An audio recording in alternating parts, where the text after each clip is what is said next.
শেয়ারের বিষয়টা আমাদের যত ক্লাস, হ্যাঁ আমাদের যত ক্লাস বা লার্নিং লেসন আছে, তারপরে শেয়ার ট্রান্সফার। হ্যাঁ, শেয়ার ট্রান্সফার খুবই গুরুত্বপূর্ণ। তা এক ভাই বলছে, আমি বলছিলাম অ্যানুয়াল রিটার্নটা কিছু দেখাবো। তো আমি 5 মিনিট 10 মিনিট একটা অ্যানুয়াল রিটার্নটা আপনাদের সামনে আমি দেখাই।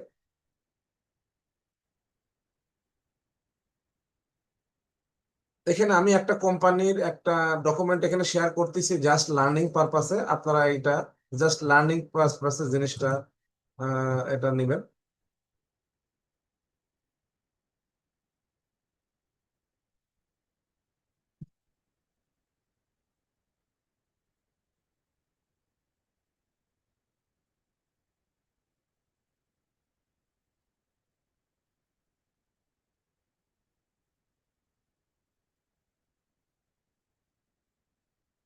আমি একটা অ্যানুয়াল রিটার্ন বিস্তারিত দেখাচ্ছি। হ্যাঁ, বিস্তারিত 5-10 মিনিটের ভিতরে আমি কমপ্লায়েন্স গুলো, হ্যাঁ টেকনিক্যাল ইস্যু গুলো এটা কোনো ব্যাপার না, আপনি কমপ্লায়েন্স ইস্যু গুলো দেখলে টেকনিক্যাল ইস্যু গুলো এগুলো করা যাবে।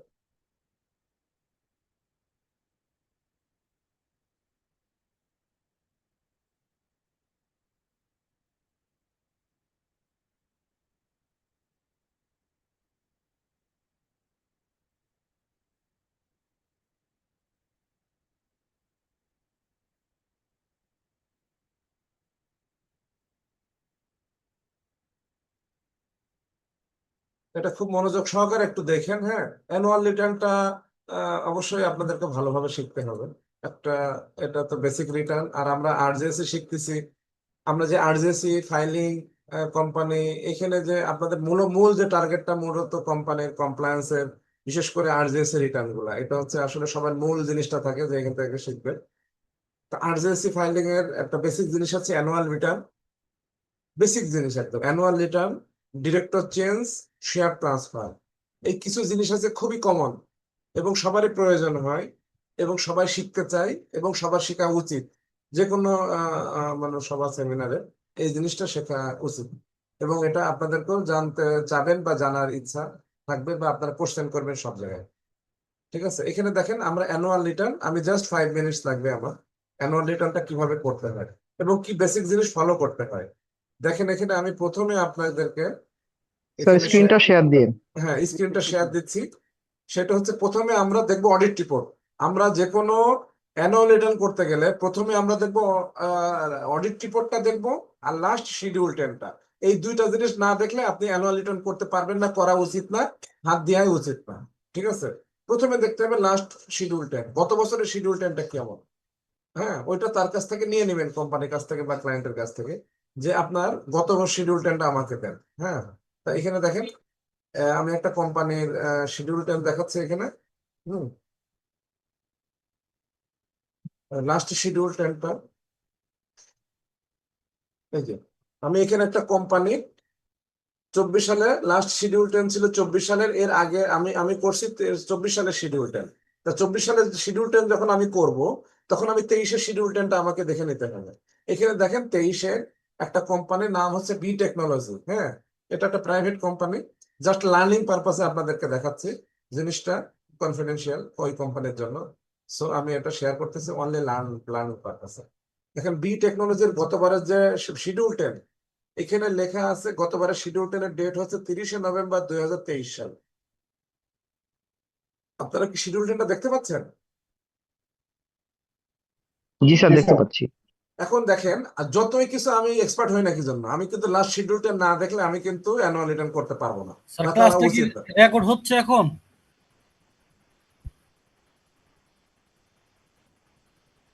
যাক, মনে ট্রাই করতেছে। তো আমাদের আমাদের শিডিউল 10 করতে গেলে অবশ্যই লাস্ট শিডিউল 10টা লাগবে, না হলে আমি নিজেও করতে পারবো না, আমি যত এক্সপার্ট হবো না কেন। কারণ গত শিডিউল 10-এর ডেটটা না দেখলে, গত শিডিউল 10-এর ডেট ফলো করে পরবর্তী শিডিউল 10-এর ডেটটা হয়। আর শিডিউল 10-এর ডেটটাই কিন্তু এজিএম এর ডেট, এটা কিন্তু আপনারা সবসময় খেয়াল রাখবেন।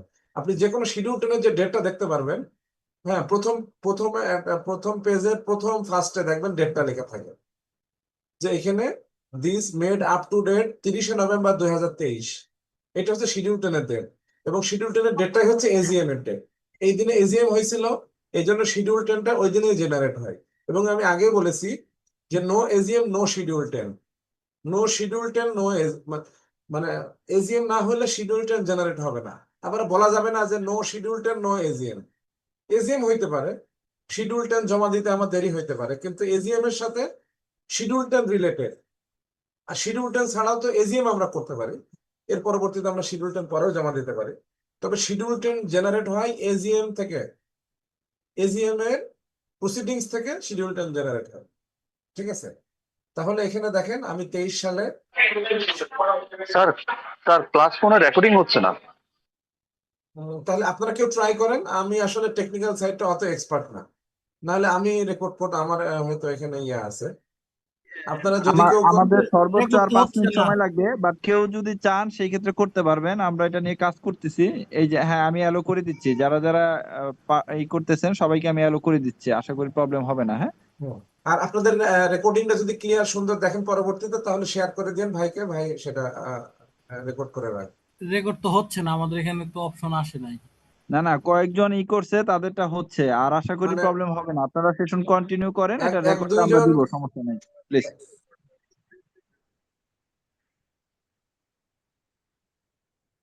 হ্যাঁ ওকে, হ্যাঁ, আমি অ্যাপ্রুভ করে দিয়েছি, জি প্লিজ। যাতে এক দুইজনকে অ্যালাউ করছে, সবাইকে দরকার নাই। হ্যাঁ, যার রেকর্ডিংটা সুন্দর হয়, কমপ্লিট হয়, ওটা শেয়ার করেন। তাহলে দেখেন লাস্ট শিডিউল 10 30শে নভেম্বর 2023। Recording in progress. হ্যাঁ, রেকর্ডিং স্টার্ট হয়েছে।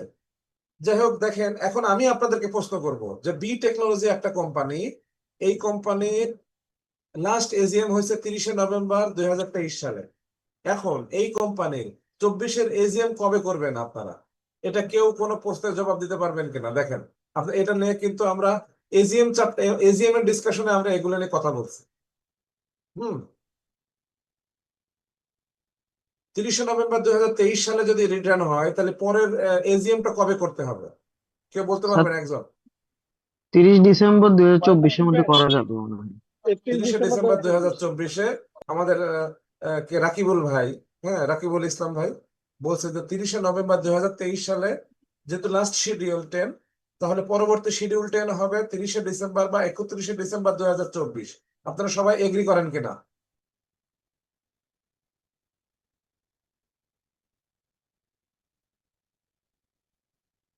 এখন আসেন, ভাই যেটা বলছে সেটা একদম সঠিক বলছে, কারণ আমাদের বলা হয়েছে, এবার দেখেন আমরা আবার সেই রিক্যাপে যাই। Under section 81 of the companies act, সেখানে বলা হয়েছে যে প্রথম এজিএম হবে। আর আমি মাঝে মাঝে কোম্পানির এই বিভিন্ন সেকশন বলি, এখানে কেউ যারা আছেন এই সেকশন গুলো একটু টুকে নেবেন, তাহলে পরবর্তীতে বইগুলো দেখে নিতে পারবেন। দেখেন আমি যদি বইতে যাই তাহলে আমার এত সময় নষ্ট হবে, আমার 10টা ক্লাসে আমি যে কভার করতে পারবো না। আমি যদি বই দেখাইতে যাই, বই পড়াইতে যাই, লাইনে যাই, তাহলে আসলে আমি দেখাইতে পারবো। আমি কোম্পানি আইনের 404টা সেকশন বা আপনার 12টা শিডিউল আমি সমস্ত কিছু পড়াইতে পারি, দেখাইতে পারি, কিন্তু আমার আসলে কাভার করবে না, আমার এই এই এই এই টাইমে আমি কাভার করতে পারবো না। তো যাই হোক, এখানে দেখেন 30শে স্যার নভেম্বর এটা কি শিডিউল শিডিউল এক্স না শিডিউল 10 স্যার? শিডিউল 10, ওই যে উপরে স্যার এক্স লেখা। এটা রোমান সংখ্যা, এটা এক্স না। ও আচ্ছা, সরি সরি সরি স্যার। হ্যাঁ, আপনার কথা ঠিক আছে, কিন্তু এটা হচ্ছে দেখেন, এটা সরি বলার কিছু নাই। প্রত্যেকটা জিনিসের একটা টেকনিক্যাল ল্যাঙ্গুয়েজ আছে, যাকে বলে জারগন বলা হয়। হ্যাঁ, মেডিকেল সায়েন্সের একটা শব্দ, ইকোনমিক্স এর একটা শব্দ, হ্যাঁ ইঞ্জিনিয়ারিং এর একটা শব্দ, ফার্মাসির একটা শব্দ, হ্যাঁ আপনার আইনের একটা শব্দ, এর কিন্তু মিনিং আলাদা, ইন্টারপ্রিটেশন আলাদা কিন্তু। হ্যাঁ, প্রত্যেকটা টেকনিক্যাল ইস্যুর আলাদা। তা আমাকে আমাকে কিন্তু অনেকে প্রশ্ন করে, অনেকে জানতে চায়, অনেকে অনেকদিন কাজও করে, তারপরে বলে শিডিউল এক্স। আমি কিন্তু তাকে কোয়ারিও করি না, বলিও না, আমি বলি শিডিউল এক্স হচ্ছে এই জিনিস, কারণ আমি জানি সে বুঝছে, কিন্তু টেকনিক্যাল বিষয়টা সে বুঝে নেবে, সমস্যা নেই। হ্যাঁ, এটা ভুলও বলবো না। আপনি অনেকে স্যার অনেকে শিডিউল জাস্ট, 10টাকে একটু জুম করবেন? হ্যাঁ একটু জুম করবো, হ্যাঁ আসলে একটু ছোট বুঝছেন, বেশি জুম করলে আবার, হ্যাঁ একটু দেখতে পাচ্ছেন, জুম করলে আবার কেটে যাচ্ছে। হ্যাঁ জি স্যার, দেখা যাচ্ছে। হ্যাঁ, তা অনেকে শিডিউল এক্স বলে, আমি কন্টিনিউ করি, কারণ এটা আসলে আমি ভুল বলবো না, সে জিনিসটা বুঝলে হয়। হ্যাঁ, কিন্তু সঠিক হচ্ছে শিডিউল 10, এটা হচ্ছে রোমান সংখ্যা। ঠিক আছে, যেগুলো আরজেসি রিটার্নের যে ফর্ম গুলা, এগুলো আপনি রোমান সংখ্যা হিসেবে ধরবেন। শিডিউল 10, শিডিউল 1, শিডিউল 2, 3, হ্যাঁ, 8, 7, তারপরে 15, 14, 28, 39, এইভাবে এইভাবে রোমান সংখ্যা। তা ভাই যেটা বলছে, আমরা দেখেন আবার আইনে চলে যাই, সেকশন 81-এ বলছে প্রতি বছর একটা করে এজিএম হইতে হবে। প্রতি বছর একটা এজিএম থেকে আর একটা এজিএম এর দূরত্ব 15 মাসের বাইরে যাবে না। আর প্রথম এজিএম এর 18 মাস সময়। এগুলো হচ্ছে টেকনিক্যাল ইস্যু। ইয়ার-ইন থেকে 9 মাস, এর বাইরে এজিএম যাবে না। এবং সবগুলো অপশন আপনি ক্যালকুলেশন করে তারপরে বলা হয়েছে হুইচ এভার ইজ লোয়ার। সংক্ষিপ্ত সময় যেটা আপনি সেটা পাবেন, ম্যাক্সিমাম টাইম পাবেন না। তো এখানে 30শে নভেম্বর 2023-এ আপনার লাস্ট রিটার্ন। তা যেহেতু আপনি 23 সালে একটা এজিএম করা হয়েছে, তাহলে 24-এ একটা এজিএম করতেই হবে। তাহলে সেক্ষেত্রে আপনি ডিসেম্বর 2024-এর ভিতরে করতে হবে, কারণ আপনি 25-এ তো আপনি যাইতে পারবেন না, কারণ 24-এ তো এজিএম মিস করা যাবে না। এই টেকনিক্যাল ইস্যুগুলো কিন্তু খুবই টেকনিক্যাল এবং খুবই কিন্তু ইম্পর্টেন্ট। যে 23 সালে এজিএম হয়েছে, দেখেন 24 সালে এজিএম করতেই হবে। আপনি 1 জানুয়ারি 2025 সালে এজিএম করতে পারবেন না, যেহেতু আপনার 15 মাস কিন্তু অ্যালাউ করে, 15 মাস অ্যালাউ করে, ইয়ার-ইন থেকে 9 মাসও অ্যালাউ করে। কিন্তু ওই যে বলা হয়েছে প্রতি বছর এজিএম করতে হবে, এই জন্য 24 সাল আপনি পার করতে পারবেন না। এখন আসেন আপনি 31, হ্যাঁ বলেন। হ্যাঁ, 30 জুন, 30 জুনের না, 30 জুন থেকে 9 মাসের ভিতরে রিটার্ন দিতে, এজিএম করতে হবে। দেখেন এই যে রিটার্নটা, হ্যাঁ, এই রিটার্নটা কবে? 30শে নভেম্বর 2023, তাই না? তাহলে এর অ্যাকাউন্টস কবে জানেন? অ্যাকাউন্টস হচ্ছে 30শে জুন 2023।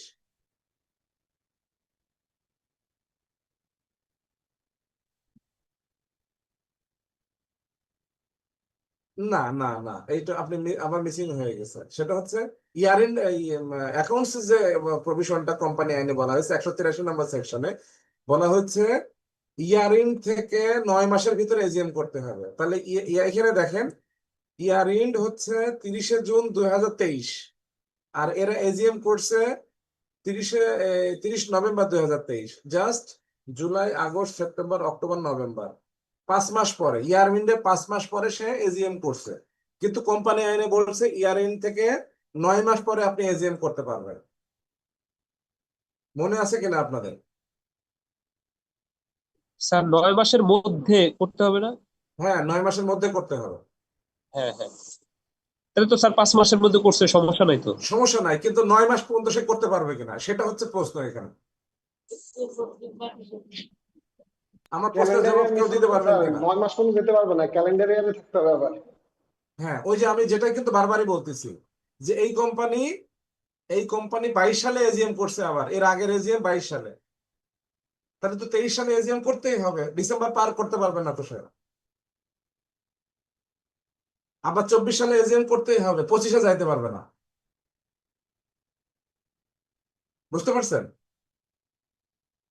তো তাহলে আমি লাস্ট এজিএম করছে 30শে নভেম্বর 2023, আমার 24 সালে এজিএম করতেই হবে। আর 24 সালের লাস্ট ডেট হচ্ছে 31শে ডিসেম্বর 2024। এর ভিতরে আমাকে এজিএম করতে হবে। আর অ্যাকাউন্টস কবে হবে? 30শে জুন 2024-এর অ্যাকাউন্টস। এবার আমি যেটা বলতে চাচ্ছি, এটা হচ্ছে আমরা শিডিউল 10 কিভাবে করব, কি দেখবো সেটা নিয়ে। এবার আসেন, আমার এজিএম করতে গেলে আমি এজিএম করতে হবে তাহলে আমার 31শে ডিসেম্বর 2024। এখন আসেন, এজিএম করতে গেলে আমার কোন জিনিসটা আমার স্মরণ রাখতে হবে, একজন বলেন আমাকে। আমি ধরেন এজিএম করব 30শে ডিসেম্বর বা 31শে ডিসেম্বর 2024। আমার এজিএম করতে গেলে আমার কি লাগবে বলেন? স্যার অডিট রিপোর্ট লাগবে। অডিট রিপোর্ট ছাড়া কি এজিএম করতে পারবেন? না স্যার। না, এই জিনিসটা সবাই খেয়াল রাখবেন। এজিএম করতে গেলে আমাকে অবশ্যই অডিট রিপোর্ট কমপ্লিট করতে হবে, অডিট রিপোর্ট আমার হাতে থাকতে হবে। তাহলে দেখেন, আমার 24 সালের যে আমি এজিএমটা করব সেখানে আমার ইয়ার-ইন হচ্ছে 30শে জুন 2024, আর আমার লাস্ট ডেট হচ্ছে 31শে ডিসেম্বর 2024। এখন যদি আমি অডিট রিপোর্ট না পাই তাহলে আমি কি এজিএম করতে পারবো? পারবো না। এখন আসি, এই বি টেকনোলজি তার 24-এর অডিট রিপোর্ট সে কবে করছে এটা আমি আগে দেখি। স্যার কথাটা একটু আবার রিপিট করেন, একটু বুঝতে পারলাম না। কত কত আচ্ছা, আমি শেষে আবার রিপিট করতেছি। এখন আপনি এইটা দেখেন, এটা স্ক্রিনটা দেখতে পাচ্ছেন? জি স্যার দেখা যাচ্ছে।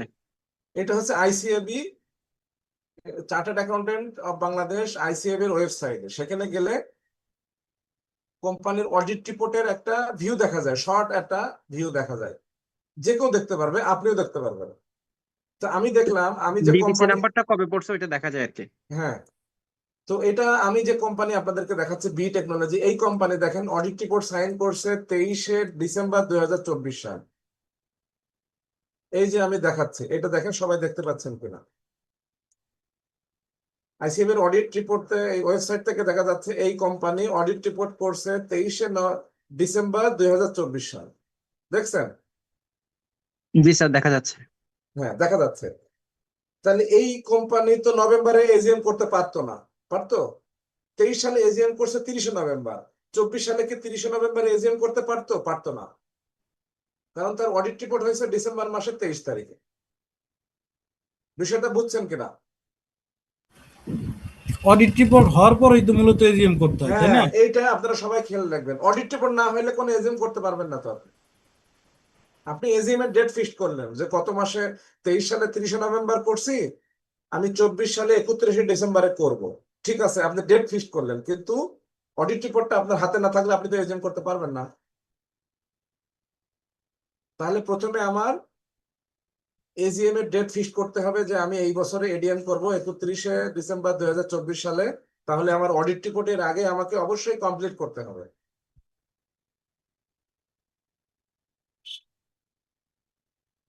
এবার আসেন, এক ভাই বলতেছিল যে আরেকবার বলেন তো। ভাই বলেন, আপনার প্রশ্নটা এবার বলেন। স্যার ওই যে বললেন না যে শিডিউল টেনের কি একটা ডেটের কথা জানি বললেন, বা যে অডিট রিপোর্টের কথা। হ্যাঁ, ওই যে বললাম, শিডিউল 10 অনুযায়ী তো আপনি দেখবেন লাস্ট শিডিউল 10টা। তারপরে না আপনি পরের শিডিউল 10টা, ধরেন আপনাকে অ্যানুয়াল রিটার্ন করতে দিল, তাহলে আপনি আগের বছরেরটা দেখবেন। ওই যে নতুন কোম্পানি যখন হয় সে শুরুতে দিবে, তখন কি আগে শিডিউল টেন গঠন করতে হবে নাকি? ওই প্রশ্নটা আগে, এইটা বুঝছেন কিনা? এইটা বুঝলে আমি ওইটা জবাব দেবো। এটা হ্যাঁ, বুঝছেন? এটা বুঝতে পারছি। হ্যাঁ, থ্যাংক ইউ। সবাই বুঝতে পারছেন? জি স্যার। হ্যাঁ, এটা জিনিসটা সহজ। হ্যাঁ, যে নিয়ে নিছেন সে নিয়ে নিছেন, আর যে নেন নাই সে কিন্তু এখনো নিতে পারেন নাই। ঠিক আছে? সেটা হচ্ছে সব থেকে মনে রাখবেন, লাস্ট শিডিউল 10 সব থেকে সহজ নিয়ম। সব থেকে সহজ নিয়ম, প্রতি বছরে গত বছরের যে শিডিউল 10 এর ডেটটা, এজিএম এর ডেট, ওই ডেটে আপনি প্রতি বছর এজিএম করবেন, ব্যাস। এটা তো সব থেকে সহজ নিয়ম। যে ভাই আপনি, আমি আপনার অ্যানুয়াল রিটার্ন আমি করব, আমার গত বছরের রিটার্নটা দেন, ওই রিটার্নের যে ডেট, ওই ডেটে আপনি এজিএম করবেন, ব্যাস। এটা সহজ নিয়ম। সেক্ষেত্রে আপনার কি লাগবে? ওই ডেটের আগে অডিট রিপোর্টটা সাইন হইতে হবে, না হলে তো আপনি ওইটা করতে পারবেন না। ঠিক আছে না? স্যার, অডিট রিপোর্টে কি এজিএম এর কোনো ডেট টেটের ইস্যু আছে? মানে অডিট করতে কি কোনো এজিএম এর ডেট লাগে অডিট রিপোর্ট সাইন করতে? অডিট রিপোর্ট সাইন করাতে এজিএম এর ডেট লাগে না, এজিএম এর ডেট দিতে গেলে অডিট রিপোর্ট লাগে। ওকে ওকে। আপনি যে এজিএম করবেন, এজিএম এর ডেট দিবেন, তাহলে অডিট রিপোর্টটা তো লাগবে।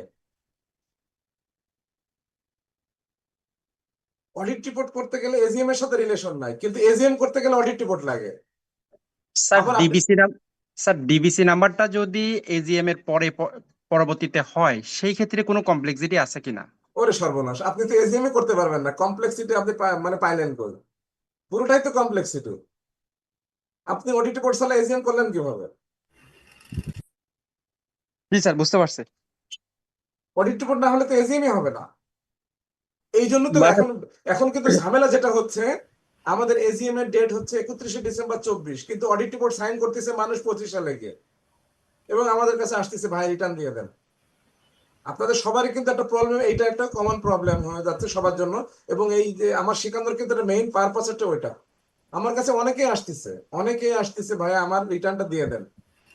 আমার 31শে ডিসেম্বর 2024 আমার এজিএম এর লাস্ট ডেট।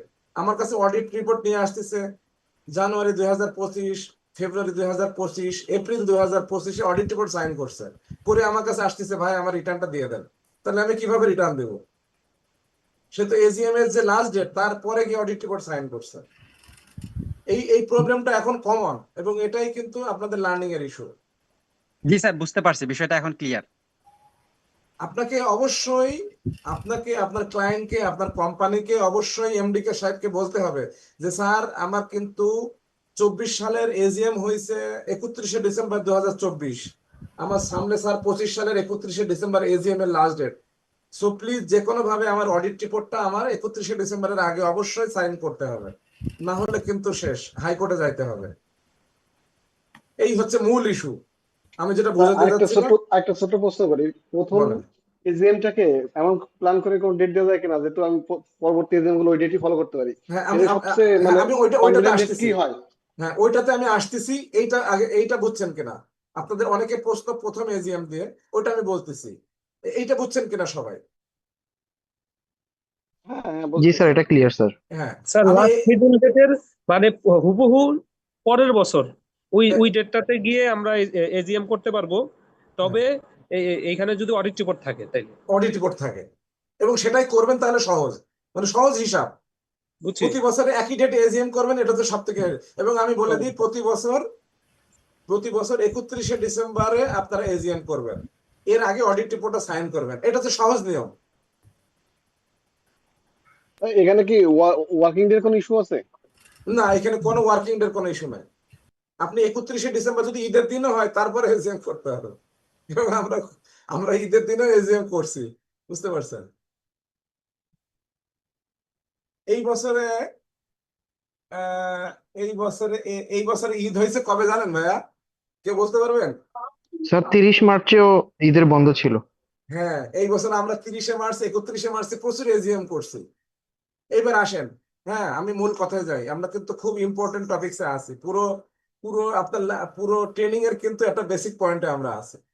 হ্যাঁ, সেটা হচ্ছে দেখেন, আমি আপনাদেরকে পড়াচ্ছি কিন্তু এমন একটা রিটার্ন নিয়ে পড়াচ্ছি যেটা লাস্ট রিটার্ন 30শে নভেম্বর 2023। এটা কিন্তু এই ইস্যুর উপরে আমি পড়াচ্ছি, অন্য ইস্যু কিন্তু আপনারা এখানে এই যে মিলাবেন না। অন্য ইস্যু আরো 2টা ইস্যু আছে, আমি ডিসকাস করতেছি, ঠিক আছে? তাহলে এই একটা ইস্যু গেল। এবার দেখেন, এবার আমি যেটা পড়াচ্ছি এটা আমি পড়িয়ে আসি, স্যার ঠিক আছে? হ্যাঁ স্যার বলেন। বিষয়টা কি এরকম যে ওই ডেটেই করতে হবে শিডিউল টেন্ডার, তার 2-1 দিন আগে করা যাবে না? হ্যাঁ হ্যাঁ, সেটা তো বললাম আপনার 30শে নভেম্বর 2023-এ করছি। পরের এজিএমটা দেখেন, এই দেখেন পরের এজিএমটা আমরা করছি, আমার তো করা হয়ে গেছে, তারপর দেখানোর জন্য। এই দেখেন একই কোম্পানি, ওই বি টেকনোলজি, আমরা রিটার্ন করছি 24 সালেরটা। এখানে ডেটটা দেখেন তো, কেউ বলতে দেখতে পারবেন? দেখেন 23/12/2024। দেখছেন, এটাও কিন্তু সার্টিফাইড কপি। মানে স্যার তাহলে আমরা 30 তারিখ করতে পারতাম, যেহেতু 30 তারিখের মধ্যে আমার অডিট রিপোর্টটা হয় নাই, সেই কারণে আমাকে এখন 23/12 পরে যাইতে হইতেছে। হ্যাঁ 23/12, এই তো আবার ওই সুন্দর বছরটাও বলছেন। পার করতে পারতাছি না, যেহেতু প্রতি বছর আমার একটা একটা করতেই হ্যাঁ, হবে। এই জিনিসটাই, বেসিক জিনিসটাই যদি মনে রাখেন তাহলে এটা এনাফ, এটাই এনাফ। আপনাকে অ্যালার্ট, যে কমপ্লায়েন্স অ্যালার্টটা আপনার থাকবে। দেখেন তাহলে বি টেকনোলজি 23 সালে রিটার্ন করছে 30শে নভেম্বর 2023, 24 সালে রিটার্ন করছে 31শে ডিসেম্বর 2024। এটা কিন্তু এবার 25 সালে কবে এজিএম করতে পারবে এবার বলেন তো আপনারা, তাহলে তো বুঝলাম যে সবাই শিখছেন। Sir 31 December 2025। করতে পারবে স্যার, হ্যাঁ, এই 23/12 বছর 25-এর মধ্যে করতে পারবে 31শে যদি ডিসেম্বর অডিট 2000। রিপোর্ট থাকে। হ্যাঁ, এইবার এজিএম করতে হবে 31শে ডিসেম্বর 25, পরের বছর 31শে ডিসেম্বর 26, এর পরের বছর 31শে ডিসেম্বর 27। এটা হচ্ছে স্যার ডেডলাইন।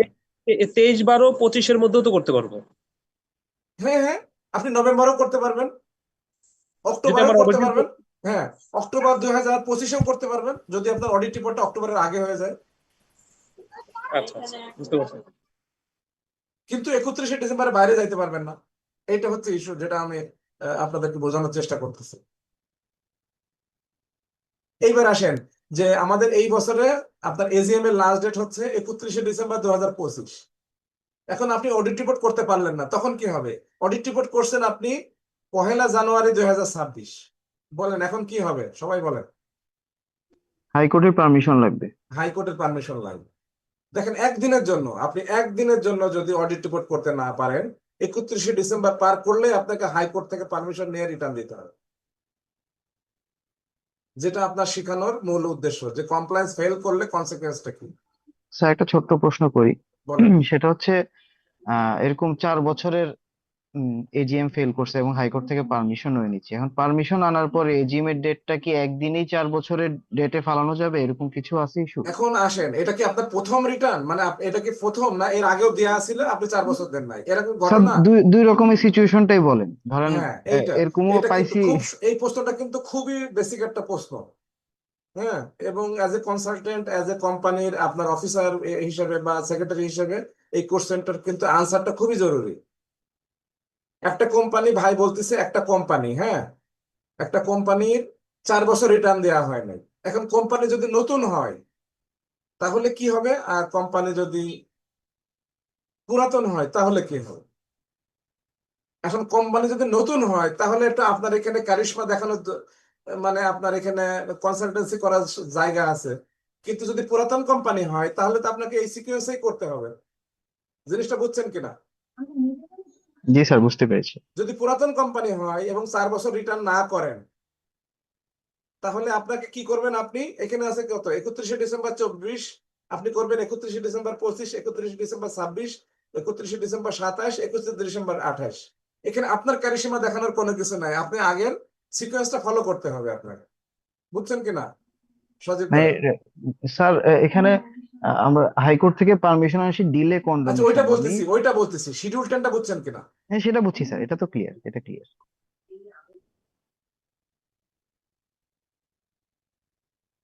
শিডিউল 10টা বুঝছেন?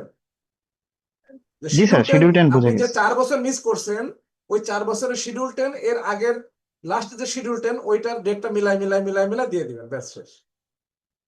এবার আসেন এজিএম এর ডেট। এজিএম এর ডেট কোর্টের পারমিশন করার পরে এজিএম 4টা এজিএম এক ডেটে হবে, কিন্তু শিডিউল 10 হবে 4 ডেটে, ওই ওই ডিউ ডেটে, ওই বছর দেখাইতে হবে শিডিউল 10, কিন্তু এজিএম ডেট হবে কারেন্ট ডেট।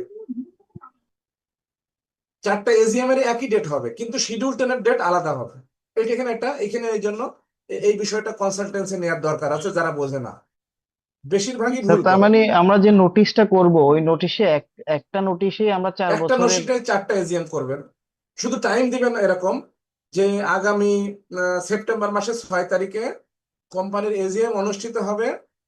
2020 সালের এজিএম হবে সকাল 10টায়, 21 সালের এজিএম হবে 10:30টায়, 22 সালের হবে 11টায়, 23 সালের হবে 11:30টায়, 24 সালের হবে 12টায়।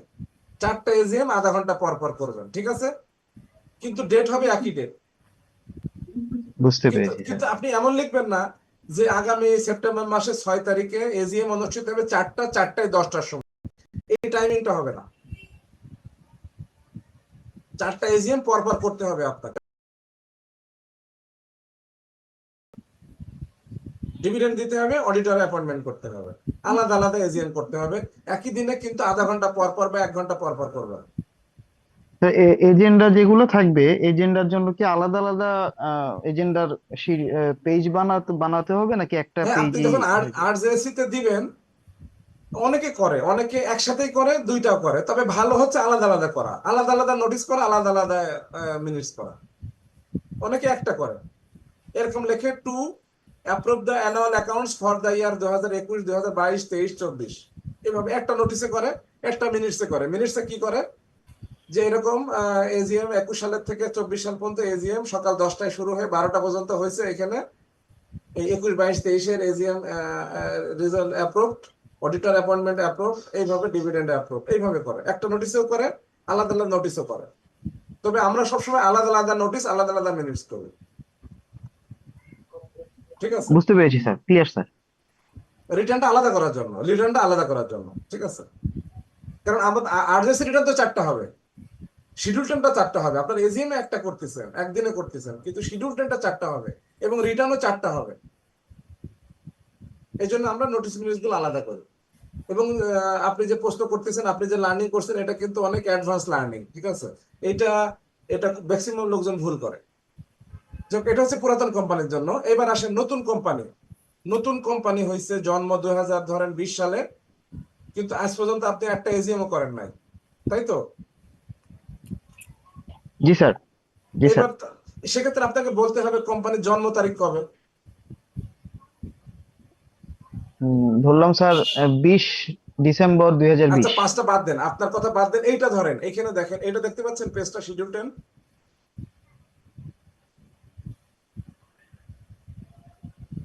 আপনারা কি শিডিউল 10 এর পেজটা দেখতে পাচ্ছেন? জি স্যার, জি দেখতে স্যার। পাচ্ছি। এখানে এই কোম্পানির জন্ম তারিখ কবে বলেন? 9 জুন 2013। 9 জুন 2013 সাল, ঠিক আছে? এখন এই কোম্পানি ধরেন আজ পর্যন্ত কোনো রিটার্ন দেওয়া হয় নাই, ঠিক আছে? এখন আপনার কাছে আসলো যে ভাইয়া আমার কোম্পানি 9 জুন 2013 সালে জন্ম, এটা দেখেন খুব ক্রিটিক্যাল এবং প্র্যাকটিক্যাল একটা ইস্যু আমি আলোচনা করতেছি। এই কোম্পানি 9 জুন 2013 সালে রিটার্ন দিছে, এই জন্ম তারিখ, এবং আপনার কাছে আসছে যে ভাইয়া আমি আজ পর্যন্ত এজিএমও করি নাই, আমি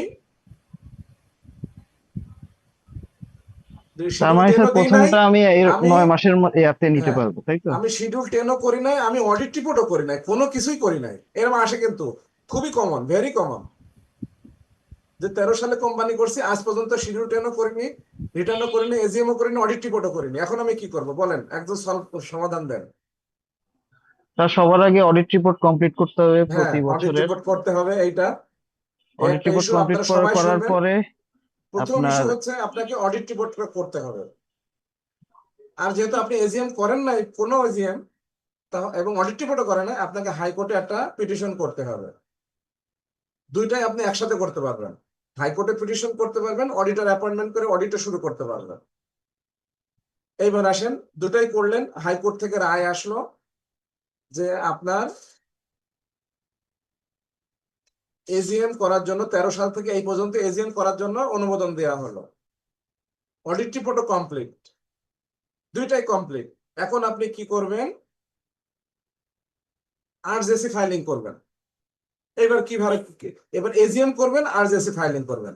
তাহলে আপনার মোট 4টা কাজ, একটা অডিট রিপোর্ট করা, একটা হাইকোর্টে পিটিশন করা, আর একটা এজিএম করা, আর একটা হচ্ছে আরজেসি ফাইল করা। 4টা মেজর পয়েন্ট এখানে। তাহলে একটা বলে দিলাম, আপনি চোখ বন্ধ করে হাইকোর্টে পিটিশন করবেন। পিটিশন কিভাবে করবেন সেটা আপনার কনসালটেন্ট আপনাকে বলবে। অডিট রিপোর্ট, অডিটর অ্যাপয়েন্টমেন্ট দিবেন, অডিট রিপোর্ট করতে বলবেন। অডিটর কিভাবে অ্যাপয়েন্ট করবেন অডিটরই দেখবে, আপনি জাস্ট তাদের কমপ্লায়েন্স গুলো মেনটেন করে আপনি প্রসেস করে ফেলবেন। এইবার আসেন, আপনার এখানে এজিএম করবেন, হাইকোর্টের রায় পেয়ে গেছেন হাতে, আপনি এজিএম করবেন। এখন এজিএম মানে কয় বছরের এজিএম হবে সেটা আপনাকে বলতে হবে। কেউ কি বলতে পারবেন কয় বছরের এজিএম হবে? মানে এজিএমটা শুরু হবে কোন সাল থেকে? তো এখানে ইয়ার এন্ডিং কি 30 জুন 2013 তে করবেন প্রথমটা, নাকি 30 জুন 2014 তে করবেন প্রথমটা? এখানে দেখেন, আমি আগেই বলছি, আপনি এজিএম করতে গেলে এই কোম্পানি এখনো এজিএম করেন নাই, তাহলে প্রথম এজিএম কবে করবেন সেটা একটা প্রশ্ন। 18 মাসের 18 মধ্যে, মাস, ইয়ার এন্ডিং এর 9 মাস, আর হ্যাঁ একটা থেকে একটা 15 মাসের মধ্যে। হ্যাঁ মধ্যে এজিএম করলেন, ঠিক করলেন, আসলে যে কোনো একটা করে এজিএম ঠিক করলেন। তাহলে এজিএম করতে গেলে কি লাগবে? Audit report. অডিট রিপোর্ট লাগবে। অডিট রিপোর্ট না লাগলে, অডিট রিপোর্ট হাতে না পাইলে আপনি কিন্তু 15 মাস 18 মাস কোনো হিসাবই করতে পারবেন না, তাই না? এই কোম্পানির বলেন জন্ম হয়েছে 9 জুন 2013, হ্যাঁ, এর ইয়ারিং কবে বলেন? এর যে প্রথম অডিট রিপোর্টের 30 জুন 2013। অন্যরা এগ্রি কিনা বলেন, আর কেউ এগ্রি আছেন এখানে? স্যার জি, দুইটাই হতে পারে, 30 জুন 2013 করতে পারি, 30 জুন 2014 করতে পারবো। 14 করলে দুইটা অ্যাকাউন্টস লাগবে, এই কয়দিনের জন্য একটা অ্যাকাউন্টস লাগবে। আর কেউ আছেন কিনা এখানে? কিন্তু এটা কিন্তু খুব ইম্পর্টেন্ট টপিকস, আমরা এতদিন থিওরি আলোচনা করতেছি, আজকে চাইলে 2 কিন্তু বছরেরটা একসাথেও করা যায়, আবার পৃথকভাবে করা যায়, কিন্তু পৃথকভাবে করলে তো ভালো হয়, যদিও সেটা 1 মাসের একটা অ্যাকাউন্টস ঝামেলা। সবাই এগ্রি কিনা শামসুল ভাইয়ের সাথে সবাই এগ্রি কিনা? তবে হ্যাঁ, আমি এখানে বলি, শামসুল ভাই সঠিক কথা বলছে, এখানে আর ভাইগুলো বলছে ওগুলো সঠিক, কিন্তু শামসুল ভাই মোর অ্যাপ্রোপ্রিয়েট। এখানে দেখেন কোম্পানির জন্ম হচ্ছে 9 জুন 2013, জুন 30 হইতে আর কয়দিন বাদ আছে? 21 দিন, তাই না? 30 জুন ফিল আপ করতে কয়দিন বাদ আছে? 21 দিন। 21 দিন। তাহলে 21 দিনের আপনি একটা অ্যাকাউন্টস করতে পারেন, কিন্তু অডিটর যদি অ্যালাউ করে আপনি পরবর্তী 30 জুন 14 আর এখানে 21 দিন আর পরের 12 মাস, এই 12 মাস 21 দিনের জন্য একটা অ্যাকাউন্টস অনেক অডিটর করে দেবে আপনাকে। সেক্ষেত্রে আপনার জন্য সুবিধা হইলো, বুঝছেন কিনা? জি স্যার, পৃথকভাবে করে নেওয়াটাই বেটার। পৃথক ভাবে করে নেওয়াটা বেটার, কিন্তু এখানে খরচের একটা ব্যাপার আছে। অবশ্যই আলাদা অডিট রিপোর্ট করলে ভালো, কিন্তু আপনার এখানে দুইটা অডিট রিপোর্ট করতে গেলে খরচ হবে 1 লাখ টাকা, আর হ্যাঁ, একটা তখন অডিট তো করতে স্যার গেলে ডিবিসি, তখন তো ডিবিসি ছিল না ওই যে 13 সালে, তখন তো ওই যে 4-5 হাজার টাকা দিয়ে 2-3 এই হাজার তো টাকা এই জিনিসটাই তো এইবার আপনি ইয়ে আসতেছেন। হ্যাঁ, আপনি তো অডিট রিপোর্ট যখন আজকে করবেন তখন আপনাকে ডিভিসি দিতেই হবে। আজকে করলে কি 13 সালেরটা আজকে ডিবিসি দিবে? অবশ্যই দিবে। আজকের দিনে ডিবিসি ছাড়া কোনো অডিট হবে না, সে যে সালে অডিট অডিট করে। আপনি যদি 50 বছর আগের অডিটও আজকে করেন, আজকের ডেট দেন, তাহলে ডিভিসি করতে হবে। স্যার উনি যেটা বলতেছে ব্যাক ডেটে করার কথা বলতেছে, 20 হ্যাঁ, সাল এই পর্যন্ত একটা ব্যাক ডেটে সমাধান করা আছে। যায়। যারা এখানে বোঝেন, যারা বোঝেন না তারা যা শুনে যান। হ্যাঁ, এখানে আমরা একটা চালাকি করি, এখানে আমরা একটা ব্যাকডেটেড চালাকি করি। আমরা 13, 14, 15, 16, 17, 18, 19, 20 সাল পর্যন্ত ব্যাকডেটে করি, অডিট রিপোর্ট করে ফেলি, এবং আমরা কোর্টে আবেদন করি 21, 22, 23, 24, 4 বছরের জন্য কোর্টে আবেদন করি। আর ওই অডিট রিপোর্ট গুলো আমরা আগের থেকে করে করে রাখি, এবং ওই এজিএম গুলো আমরা ব্যাকডেটে দেখাই দিই। বুঝতে পারতেছেন? তা সে হোক, সেই পন্থায় যায় না। এখানে দেখেন, আবার তাহলে আমার অডিট ব্যাকডেটেড করলে স্যার ওই বিষয়গুলো তো খেয়াল রাখা উচিত যে ওই ফার্মের জন্ম আবার ওই সালে হয়েছে কিনা। একবার এরকম করে ফেলছে, ফার্মের জন্মই হয় না কিন্তু কোনো কারণে সাইন টাইন করে। এগুলো আসলে এটা ওই কেউ দেখে? ফার্মের সমস্যা, ফার্মের মাথায় হ্যাঁ, সমস্যা আছে এই এইটা জন্য। এইটা খুব ভালো কথা বলছেন। সজীব দাদা খুব ভালো কথা বলছে, যে অডিটর সাইন করছে তার মাথার প্রবলেম আছে। হ্যাঁ, আমার জন্মই হয় নাই, তাহলে আমি কেন সাইন করতে যাব? আমি তখন তাকে তো পরামর্শ দিব, ভাই আপনি, আমি তো নাই, আপনি অন্য আরেকজনকে দেন, বা আমি স্যার আরেকজনকে করাই দিচ্ছি, ডিবিসি কি ঠিক আছে। 2020 সাল থেকে শুরু হয়েছে? 21 সাল থেকে। আচ্ছা, এখন দেখেন, তাহলে এখানে আমার অডিট রিপোর্ট যদি জুন মাস থেকে করি, হ্যাঁ, যদি আমি 21 দিনের অডিট করি, তাহলে আমার এজিএম কবে হবে বলেন? 31 মার্চ 2014। 31শে মার্চ 2014। কারণ আমি এক্ষেত্রে 9 মাস ধরেন তো, এখান থেকে 18 মাস ধরেন। 9 জুন 2013, এর 1 বছর হচ্ছে 9 জুন স্যার ডিসেম্বর 2014 চলে যাবে। 2014 চলে যাবে। কিন্তু আমাদের আরেকটা অপশন আছে, যে ইয়ার এন্ড থেকে 9 মাস। তাহলে আপনি 30শে জুন যদি অ্যাকাউন্টস ক্লোজ করে ফেলেন, তাহলে এখান থেকে 9 মাস হচ্ছে 31শে মার্চ 2014, এর বাইরে আপনি যাইতে পারবেন না। কিন্তু দেখেন, আপনি যদি 13, 14 একসাথে অডিট রিপোর্ট করেন, তাহলে আপনার এজিএম নিয়ে চলে যাইতে পারতেছেন একদম ডিসেম্বর 2014। Right sir. না স্যার আরো বেশি হ্যাঁ হ্যাঁ, জি স্যার, জি স্যার, রাইট, ওইটাই। তাহলে আপনি হিসাবটা বুঝছেন তো? এটা কিন্তু খুব টেকনিক্যাল ইস্যু, এবং আপনি যদি সুন্দরভাবে ক্যালকুলেশন করেন তাহলে কোম্পানি উপকৃত হবে। এই হচ্ছে ইস্যু, মানে মূলত হচ্ছে, আপনি যদি 2 বছরের অ্যাকাউন্টস করেন, তাহলে দেখেন আপনার অ্যানুয়াল রিটার্নও একটা কমে যাচ্ছে, অডিট রিপোর্টও একটা কমে যাচ্ছে। তাহলে আপনার এখানে কিন্তু প্রায় 1 লাখ টাকা বেঁচে যাচ্ছে আপনার। আর আপনি যদি ব্যাকডেটে অডিট রিপোর্ট করে এজিএম করেন এবং হাইকোর্টে পিটিশন করেন, তাহলে আরো ধরেন 2 লাখ টাকা ডোনেশন বাঁচবে আপনার। তো এই জন্য আমরাও যারা কনসালটেন্সি করি, হ্যাঁ, আমরাও চাই সিম্পল ইস্যুগুলো কোম্পানি হ্যান্ডেল করুক। যেগুলো কমপ্লেক্স, রিয়েলি কনসালটেন্সি প্রয়োজন, সেগুলো আমরা কনসালটেন্সি দেওয়া উচিত। ঠিক আছে। এবার আমি অ্যানুয়াল রিটার্ন নিয়ে আর আমি আলোচনা করব না, অনেক কিছু করছি। এরপরে আমি আলোচনা করব আপনাদের প্রশ্নের উপরে। স্যার এখানে এখানে শিডিউল 10 এর পাশে এই যে 15,000, তারপরে কি 15 লাখ, এখানে কোনটার মধ্যে কোনটা লেখা? এই যে মানে এগুলো এটা কোনগুলো এটা লিখতে আলোচনা হয়, কোনগুলো যাচ্ছি লিখতে হয় না? যাচ্ছি যাচ্ছি ওইটাতে যাচ্ছি, ওকে ওইটাতে স্যার। আমি যাচ্ছি। হ্যাঁ, এবার আসেন আমি দেখাবো। হুম, আমি দেখাবো এজিএম কিভাবে করতে হয়। হুম, তাহলে আমি দেখলাম আমার অডিট রিপোর্টটা হাতে পেয়ে গেছি আমি। হ্যাঁ, আমি অডিট রিপোর্টটা হাতে পেয়ে গেছি 23শে ডিসেম্বর 2024। আমি এজিএম করবো 31শে ডিসেম্বর 2024।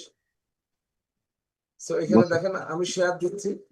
হ্যাঁ, এই দেখেন আমি এজিএম করব এখন 31শে ডিসেম্বর। তাহলে প্রথমে আমাকে একটা নোটিশ করতে হবে। এই যে নোটিশের একটা ফরম্যাট আছে, কমন ফরম্যাট, যে এজিএম আগামী 31শে ডিসেম্বর এজিএম হবে, অ্যাকাউন্টস, ডিভিডেন্ড, অডিটর, এই ইস্যুগুলো থাকবে। আপনাদের সবাইকে উপস্থিত থাকার, সমস্ত শেয়ার হোল্ডার ডিরেক্টরকে উপস্থিত থাকার জন্য আমরা অনুরোধ করতেছি। এরপরে একটা মিনিটস করতে হবে যে এই তারিখে আমাদের এজিএম অনুষ্ঠিত হয়েছিল, এই ডিরেক্টর শেয়ার হোল্ডাররা উপস্থিত ছিল, এখানে অ্যাকাউন্টস অ্যাপ্রুভ হয়েছে, ডিভিডেন্ড ডিক্লেয়ার হয়েছে, অডিটর অ্যাপয়েন্টমেন্ট হয়েছে। এইভাবে নোটিশ মিনিটস করতে হবে।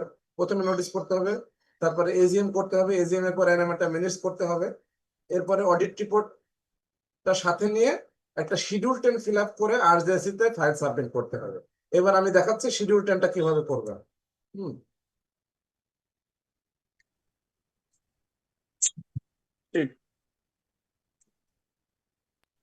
স্যার এরকম যে কোনো একটা কোম্পানির ফুল ফরম্যাটটা যেটা রেডি করা আছে এরকম একটা আমাদেরকে শেয়ার হ্যাঁ, করবেন ওই যে বললাম অবশ্যই। গ্রুপে আপনি নক করেন, আমি দিয়ে দেবো। Okay sir. এই দেখেন এই শিডিউল 10, এই যে আমরা এখন তাহলে আমরা নোটিস করলাম, মিনিটস করলাম, অডিট রিপোর্ট আমার হাতে, এখন আমি একটা শিডিউল 10 তৈরি করব।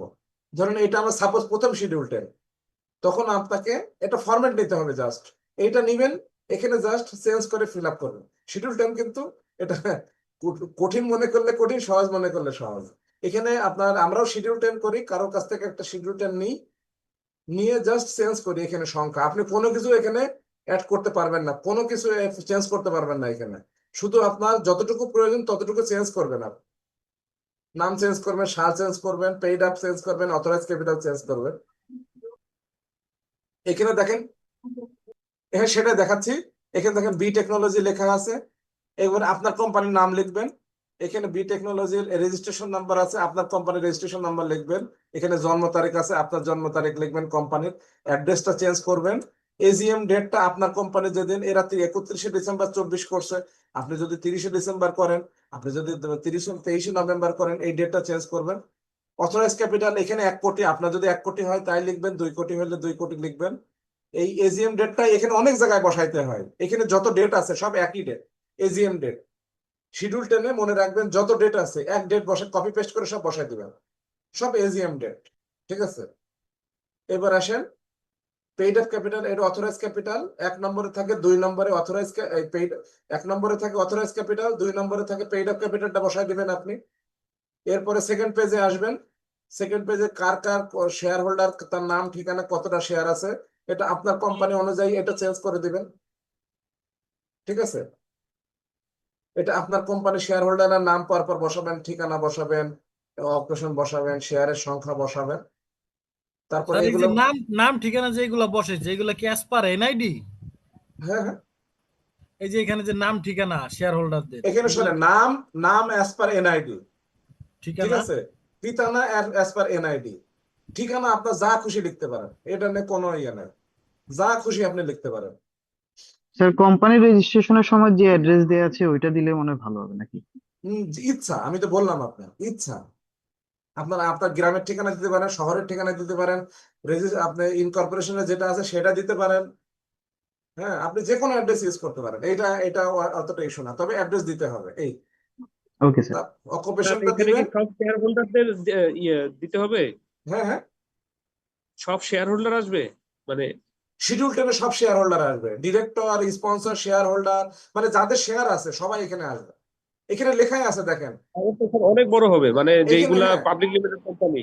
হ্যাঁ, এখানে দেখেন 19-এ লেখা আছে লিস্ট অফ শেয়ার হোল্ডার। আর এখানে কোনটা লিখবেন এটা আমি বললে হবে না, তো এখানে লেখাই আছে দেখেন, list of person, share, who hold shares, যাদের শেয়ার আছে প্রত্যেকে লিখতে হবে। সেক্ষেত্রে আমরা কি করি জানেন, আপনারা সবাই জেনে রাখেন, আমরা ধরেন 50 জন আছে, আমরা কি করি জানেন, স্পন্সর ডিরেক্টরদের 10 জন লিখি, আর বাকি যারা আছে জেনারেল শেয়ার হোল্ডার লিখে বাকি শেয়ারটা বসাই দিই, ওদের আর নাম লিখি না। ঠিক আছে, পাবলিক হইলে? হ্যাঁ, না প্রাইভেট হইলেও লিখি, অনেক প্রাইভেট কোম্পানি আছে 40 জন শেয়ার হোল্ডার, আমরা লিখি ওই 10 জনের নাম লিখি যাদের ডিরেক্টর, আর যাদের ডিরেক্টর না ছোটখাটো শেয়ার হোল্ডার আছে তাদেরকে আমরা জেনারেল শেয়ার হোল্ডার, টোটাল তাদের শেয়ারটা যোগ করে দিই। আর এরকম একটা লিস্ট আমরা অ্যাড করে দিই, এর সাথে রিটার্নের সাথে একটা শেয়ার হোল্ডারের লিস্ট অ্যাড করে দিই, বা শেয়ার স্যার এখানে রেজিস্টারটা। এখানেই যদি সবগুলা দেই তাতে কি কোনো সমস্যা হবে? না না না, দেয় অনেকে, এই যে পেজ আমিও তো যদি করি, বড় হয় কোনো সমস্যা নেই তো? এই যে আমি একটা করলাম কালকে 40 জন শেয়ার হোল্ডার সবার এন্ট্রি, তবে যে এগুলো তো সব অনলাইনে এন্ট্রি দিতে হয়। হ্যাঁ, যে অনলাইনে এন্ট্রি দিবে তার তো খবর হবে, খবর হয়ে যাবে। ঠিক আছে, আর কষ্ট করলে করতে হবে, সমস্যা নেই। হ্যাঁ, কিন্তু একটা জিনিস মনে রাখেন, এন্ট্রি কিন্তু প্রতি বছর দেওয়া লাগবে না। প্রথমে এন্ট্রি দিলে পরবর্তী বছর ওই এন্ট্রি গুলো থেকে যাবে।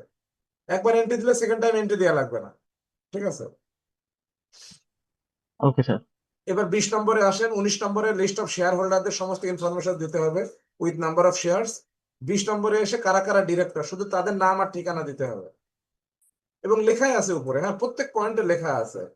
দেখেন, ডিরেক্টরের নাম লিখতে হবে। 21 নম্বরে এসে সিগনেটরি, দুইজনের সিগনেচার দিবে। হ্যাঁ, একজন এমডি, একজন ইয়ে। ও 21 নম্বরে হচ্ছে এমডি এবং অডিটরের নাম লিখতে হবে। 19 নম্বর শেয়ার হোল্ডারের নাম, 20 নম্বরে ডিরেক্টরের নাম, 21 নম্বরে ম্যানেজিং ডিরেক্টর এবং অডিটরের নাম।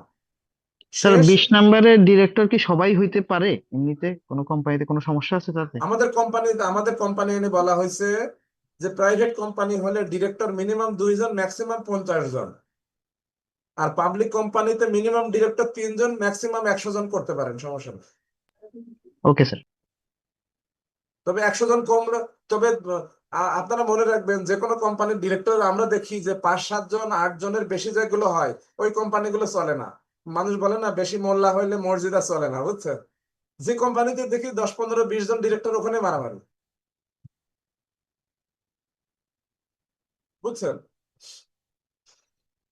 জি স্যার। আর লাস্টের পেজে সিগনেচার 2 জন, এমডি চেয়ারম্যানের সিগনেচার লাগবে। এখন আপনার কোম্পানি অনুযায়ী বসায় নেবেন, ব্যাস। তাহলে দেখেন অ্যানুয়াল রিটার্ন কত সহজ। নোটিশ মিনিটস আপনাকে দেখাইছি, শিডিউল 10 দেখাইলাম, আর অডিট রিপোর্ট দিয়ে আপনি আরজেএসসি তে সফটওয়্যারে এন্ট্রি দিয়ে, যারা সফটওয়্যারে এন্ট্রি দিতে পারলে আপনি দিবেন, অথবা যারা সফটওয়্যারে এন্ট্রি দিতে পারে তাদের হেল্প নিয়ে রিটার্নটা ব্যাংকে টাকা জমা করে ফাইলটা জমা দিবেন। এখানে দেখেন একটা অ্যাকনলেজমেন্ট, আমি এটাও স্যার দেখাই। অনলাইনটা দেখান স্যার, অনলাইনটা। আচ্ছা, দেখাচ্ছি। অনলাইন করার পরে এরকম একটা স্লিপ আসবে।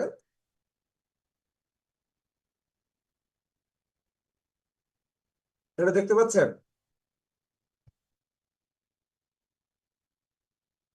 এটা দেখেন, অনলাইনে এন্ট্রি দেওয়া হয়ে গেছে। দিয়ে দেওয়ার পরে এটা স্লিপ বের হয়েছে। স্লিপটা দেখতে পাচ্ছেন আপনারা? জি স্যার, দেখা যাচ্ছে। দেখেন কত সুন্দর একটা স্লিপ দেওয়া হয়েছে। এইটা দিয়ে আপনার ব্যাংকে টাকা জমা দিতে হবে। এবং এই স্লিপটাতে কি এন্ট্রি দিতে হয় সফটওয়্যারে দেখেন, ফর্ম 23B এন্ট্রি দিতে হবে, প্রফিট অ্যান্ড লস এন্ট্রি দিতে হবে, শিডিউল 10 এন্ট্রি দিতে হবে, ব্যালেন্স শিট এন্ট্রি দিতে হবে, একটা ফরওয়ার্ডিং লেটার এন্ট্রি দিতে হবে। এইগুলো সফটওয়্যারে এন্ট্রি দিতে হবে। দেওয়ার পরে সাবমিট দিলে এই স্লিপটা বের হবে। এরপরে ব্যাংকে টাকা জমা দিতে হবে। এখানে দেখেন কত টাকা জমা দিছে, 1 বছরের রিটার্নে কত আসে দেখেন। এই কোম্পানি এজিএম করছে 31শে ডিসেম্বর 24। তাহলে এর এর রিটার্ন ফাইলিং ফি 800 টাকা, আর জরিমানা হয়েছে 2000। তাহলে অ্যানুয়াল রিটার্নের কত ফি? 800 টাকা। কিন্তু আপনি যদি যত দেরিতে দিবেন জরিমানা তত বাড়বে। স্যার জরিমানাটা কিভাবে ক্যালকুলেশন হয়? প্রতি বছর 1000 টাকা। এই কোম্পানি মনে হয় 6 মাস দেরি করছিল, মনে হয় 500 টাকা আসছে। প্রতি বছর 1000 টাকা করে জরিমানা হয়। এটা কি ডে ওয়াইজ ক্যালকুলেট হয় না মান্থলি না ইয়ারলি? যাক, এটা অটো অটো ক্যালকুলেশন হয়, কিভাবে হয় এটা বলতে পারবো না। আর জেসি সফটওয়্যারে জেনারেট করে এই ক্যালকুলেশন। Okay sir. বুঝতে পারছেন? দেখেন একটা জরিমানা, একটা জরিমানার আমার একটা ইয়ে ছিল, দেখুন।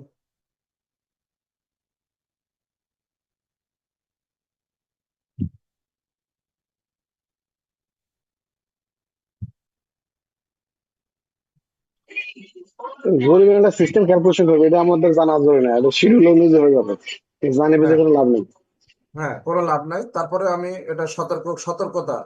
হ্যাঁ, এই দেখেন একটা কোম্পানি, এটাকে দেখতে পাচ্ছেন?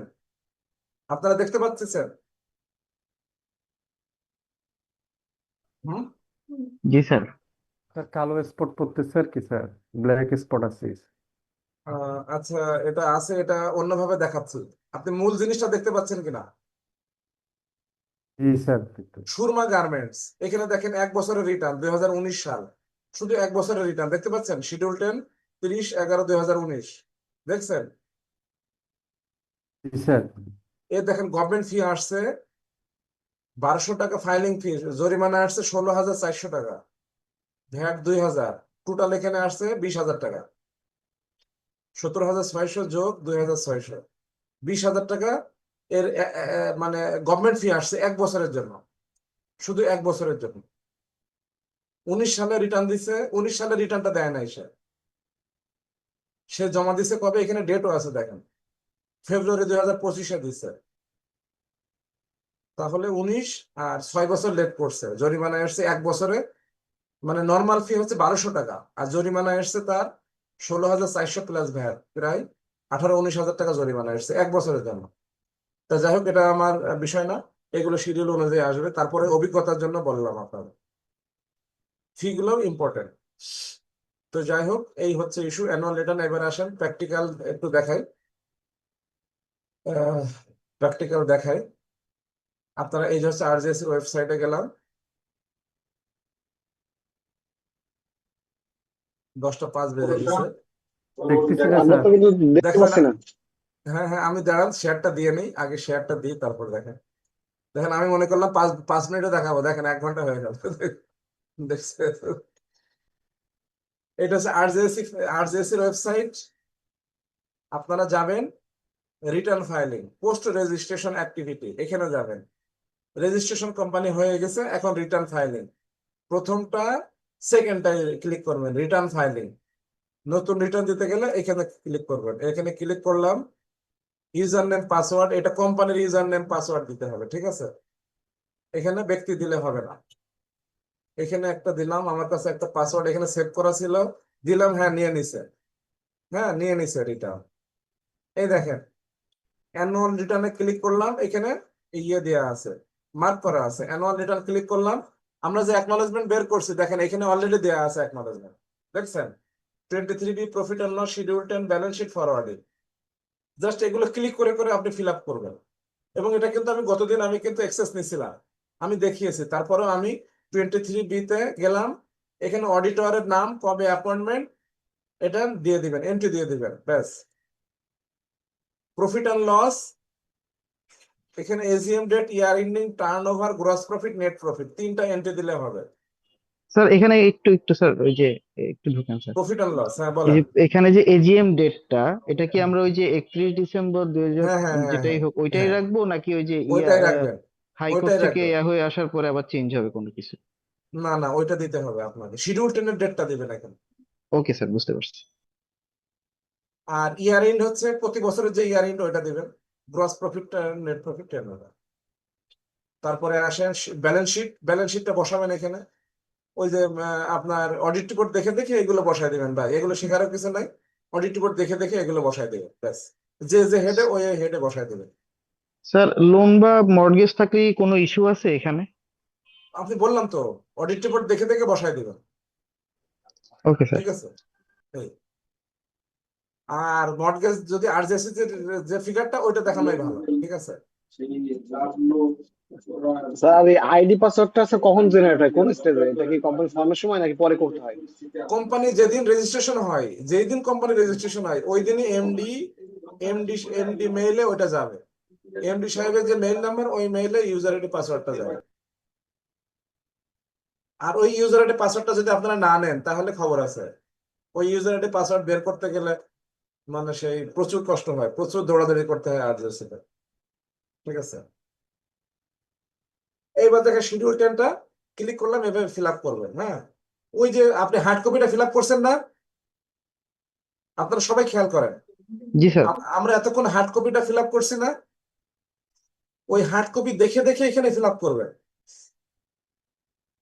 ডেট অফ রিটার্ন, এটা হচ্ছে এজিএম ডেট, নমিনাল, এটা হচ্ছে অথরাইজ ক্যাপিটাল, এবারে পেইড আপ ক্যাপিটাল, তারপরে প্রত্যেক শেয়ার হোল্ডারের শেয়ারটা এন্ট্রি দিতে হবে। হ্যাঁ, এই যে ডিরেক্টরে এন্ট্রি দিতে হবে এখানে, এই যে দেখেন এখানে আগে ফিল আপ করা আছে। দেখেন, আপনার যদি প্রথম রিটার্নটা করে ফেলেন, পরে রিটার্ন গুলো করাই থাকে, জাস্ট আপনি ক্লিক করবেন, তারপর ডিরেক্টরে এন্ট্রি দিবেন। এই একে জাস্ট এই ঘরটা ফিল আপ করতে হয়, serial number, full name, father name, position, director না শেয়ার হোল্ডার। এখানে একটা ইন্টারেস্টিং দেখেন, এই এক জায়গায় ফিল আপ করলেই হয়। এই এখন এক জায়গায় ফিল আপ করলেন, 19-এর জায়গায় 19-এ ডিরেক্টর চলে যাবে, 20-এর জায়গায় শেয়ার হোল্ডারে চলে যাবে, অটো কিন্তু ওরা জেনারেট করে ফেলবে সবকিছু। আপনাকে শুধু এন্ট্রি দিতে হবে শেয়ার হোল্ডার না ডিরেক্টর না অডিটর, ক্লিক করে দিবেন, ওইগুলো শিডিউল টেন অটো জেনারেট হয়ে যাবে।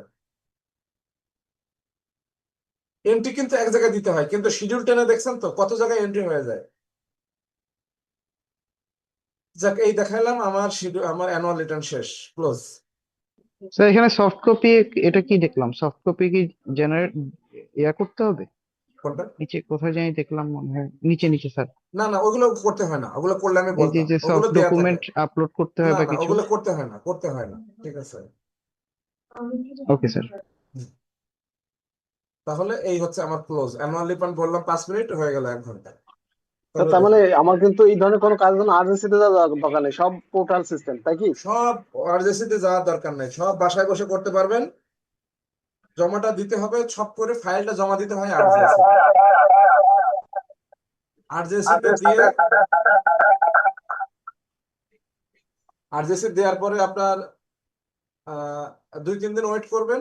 যদি কোনো মেসেজ থাকে ওনারা আপনাকে মেসেজ দিয়ে দেবে, ওনার নাম্বারটা নিয়ে আসবেন, মোবাইল নাম্বারটা, আপনাকে মেসেজ দিয়ে দিবে। আপনি মেসেজে যদি প্রবলেম থাকে প্রবলেম ফিল আপ করবেন, করলে ওইটা রিটার্নটা আপনার হয়ে যাবে। ঠিক আছে, সবই বাসায় করতে প্রথমে একটা পারবেন, কিন্তু ফাইলটা সাপোজ, সার্টিফাইড করতে আনতে গেলে অ্যাপ্রুভ করাতে হবে গিয়ে, ওখানে 1-2 দিন যাইতে হবে এই। আচ্ছা প্রথমে একটা প্রশ্ন করছিলাম যে একটা নতুন কোম্পানির জন্য যেহেতু সুযোগ থাকে ইয়া তার পছন্দ মতো এজিএম ডেট নেওয়া, সেক্ষেত্রে সবচেয়ে মানে সুবিধাজনক ডেট কি হতে পারে কোম্পানির জন্য স্যার? ওই যে আমি সবসময় বলি যে জানুয়ারি ফেব্রুয়ারি মার্চে যদি প্রথমে এজিএম কবে করতে হয়, 18 মাস, তাই না? হুম। প্রথম এজিএম এ টাইম পাবেন আপনি 18 মাস। 18 মাস। হ্যাঁ, কিন্তু 18 মাস যদি আপনি জানুয়ারি ফেব্রুয়ারি মার্চে পড়ে, তাহলে এই ডেটটা দিলে সব থেকে ভালো হয়, সব থেকে ভালো হয়। আচ্ছা আপনারা সবাই তার শুনে মানে আমি, রাখবেন, জি কোম্পানির স্যার, এজিএম, প্রথম এজিএম যতটুকু সম্ভব জানুয়ারি ফেব্রুয়ারি মার্চে যদি আপনি নিতে পারেন, তাহলে আপনার সারা জীবন আপনি বেনিফিট পাবেন, অনেক বেনিফিট পাবেন। কিন্তু প্রথম এজিএম যদি আপনি ডিসেম্বরে করেন, তাহলে প্রতি বছর ডিসেম্বরে করতে হবে, আপনি একদিনও সময় পাবেন না, ওটাই কোনো সময় বাড়াইতে পারবেন না। কারণ ঠিক হচ্ছে আছে, স্যার বছরের মধ্যে করতে হবে, এই কারণে, তাই তো? এই কারণে হ্যাঁ, বছরের বছর পার করতে পারবেন না।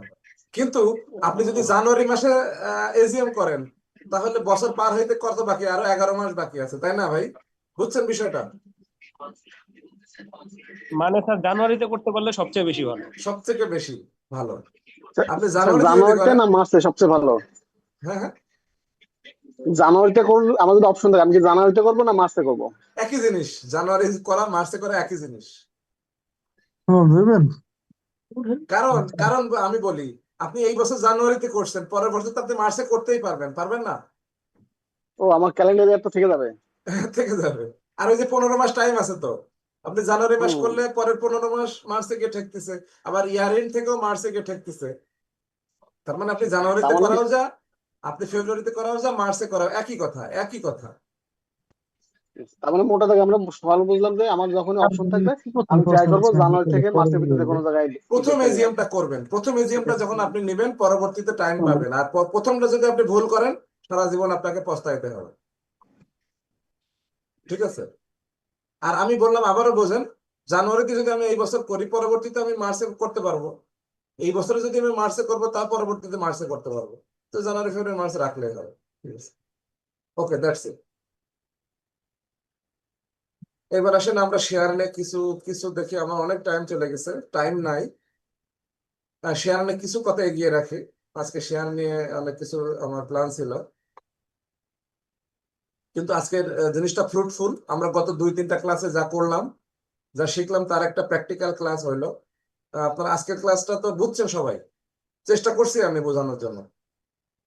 তারপরেও দেখেন, আপনি শুধু দেখেন অ্যানুয়াল রিটার্ন নিয়ে 2-3টা ক্লাস করানো যায়। আপনারা জিনিসটা বুঝছেন তো? আরজিএসসি, জি স্যার, বুঝতে পেরেছি, খুব ক্লিয়ার আরজিএসসি হয়েছে আজকে। আরজিএসসি জিনিসটা অত সহজ না, অত কঠিনও না।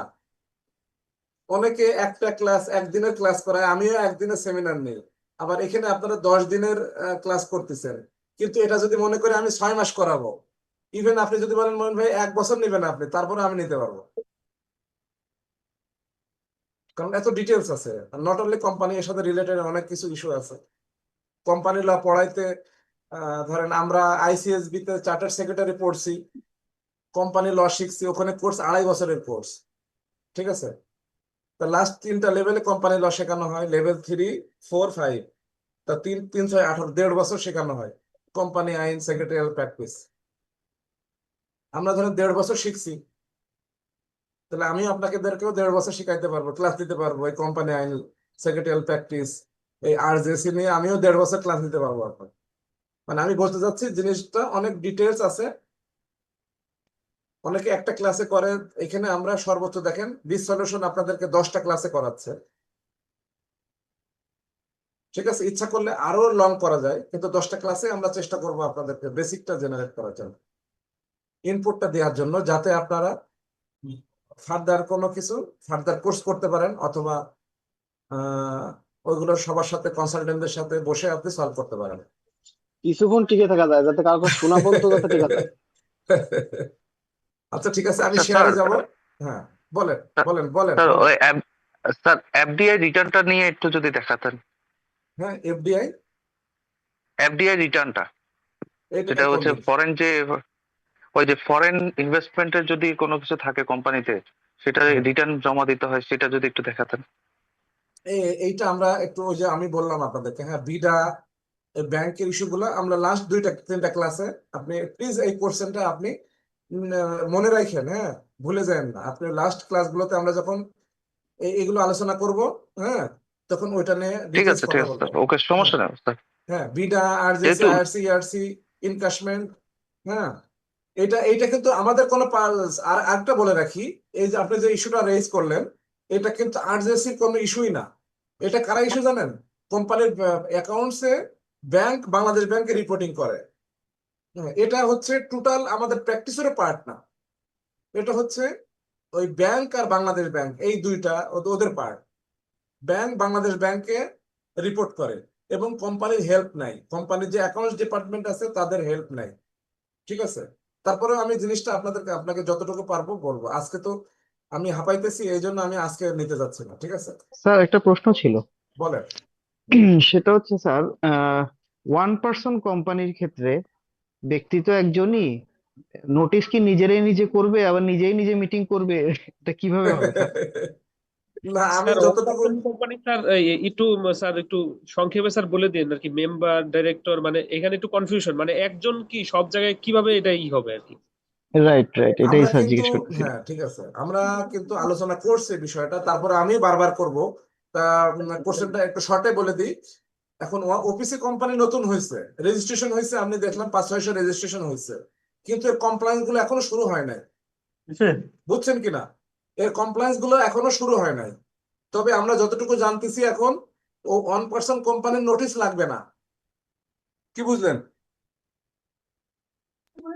আচ্ছা, নোটিশ লাগবে না, কিন্তু এজিএম এর মিনিটসটা মিনিস্টার মিনিস্টার মিনিটসটা লাগবে, লাগবে। মিনিস্টার লাগবে, ডিসিশনটা লাগবে। স্যার আপনি এক জায়গায় একটা কালকে গত ক্লাসে একটা রুলস পড়িয়েছেন যে চেয়ারম্যান ছাড়া এজিএম হয় না, তাহলে কি উনি ওখানে শুধু চেয়ারম্যানের দায়িত্ব পালন করবে? ওই যে বললাম, ওপিসি মানে কি জানেন? ওপিসি হচ্ছে উনি চেয়ারম্যান, উনি শেয়ার হোল্ডার, উনি এমডি, উনি ডিরেক্টর, উনি সবকিছু। আরেকটা স্যার, ওই যে সেক্ষেত্রে কি শিডিউল টেনের অডিট লাস্টে লাগবে না? 2 জনের সাইন লাগে, ওখানে কি দোনোজনেই ওনার নাম দিয়ে দিব, নাকি একজনেরটা ফিল আপ হ্যাঁ, করবো? দুইজনে ওনার নাম দিয়ে দেবেন, অথবা কোনো সেক্রেটারি আছে তো, একজন একজন সেক্রেটারি হিসেবে নাম দিয়ে দিতে পারেন। সেক্রেটারি তো আর কোম্পানিতে অডিট লাগবে না? রেজিস্টার্ড না। হ্যাঁ হ্যাঁ অডিট লাগবে না? হ্যাঁ, অডিট তো লাগবেই। হ্যাঁ, এটা তো ভাই বেসিক কোশ্চেন কিন্তু। হুম, 1 পার্সন কোম্পানির অডিট রিপোর্ট তো লাগবেই। স্যার এবং সেক্রেটারি বিষয়টা কি বললেন স্যার? বলতেছি অ্যানুয়াল রিটার্ন ফিল আপ করতে গেলে অনলাইনে, হুম, আপনি কি অফিসে রিটার্ন ফিল আপ করছেন?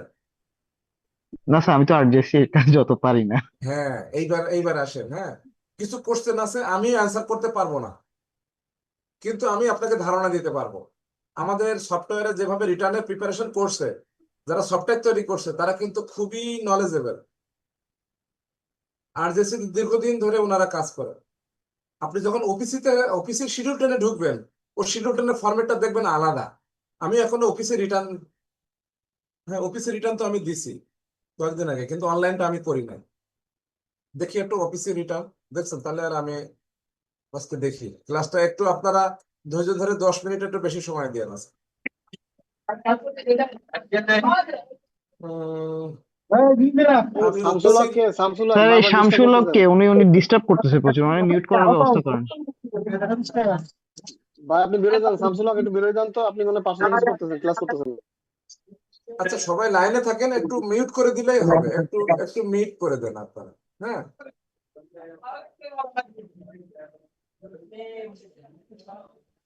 একটু মিউট থাকেন আপনারা, যখন কথা বলেন স্পিকার ওপেন করেন, যখন কথা শেষ হয়ে যাবে তাহলে মিউট করেন।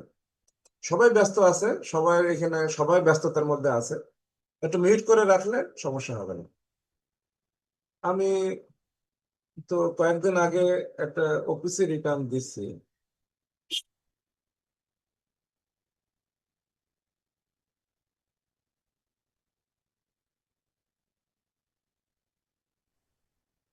স্যার এটা দেখানোর পরে আপনি একটু সামারাইজ করবেন আজকে সারাদিন আলোচনাটা, কারণ যেহেতু একটা খুব কার্যকরী আলোচনা, সামারাইজ করলে আমাদের ব্রেনে জিনিসটা গেঁথে যাবে।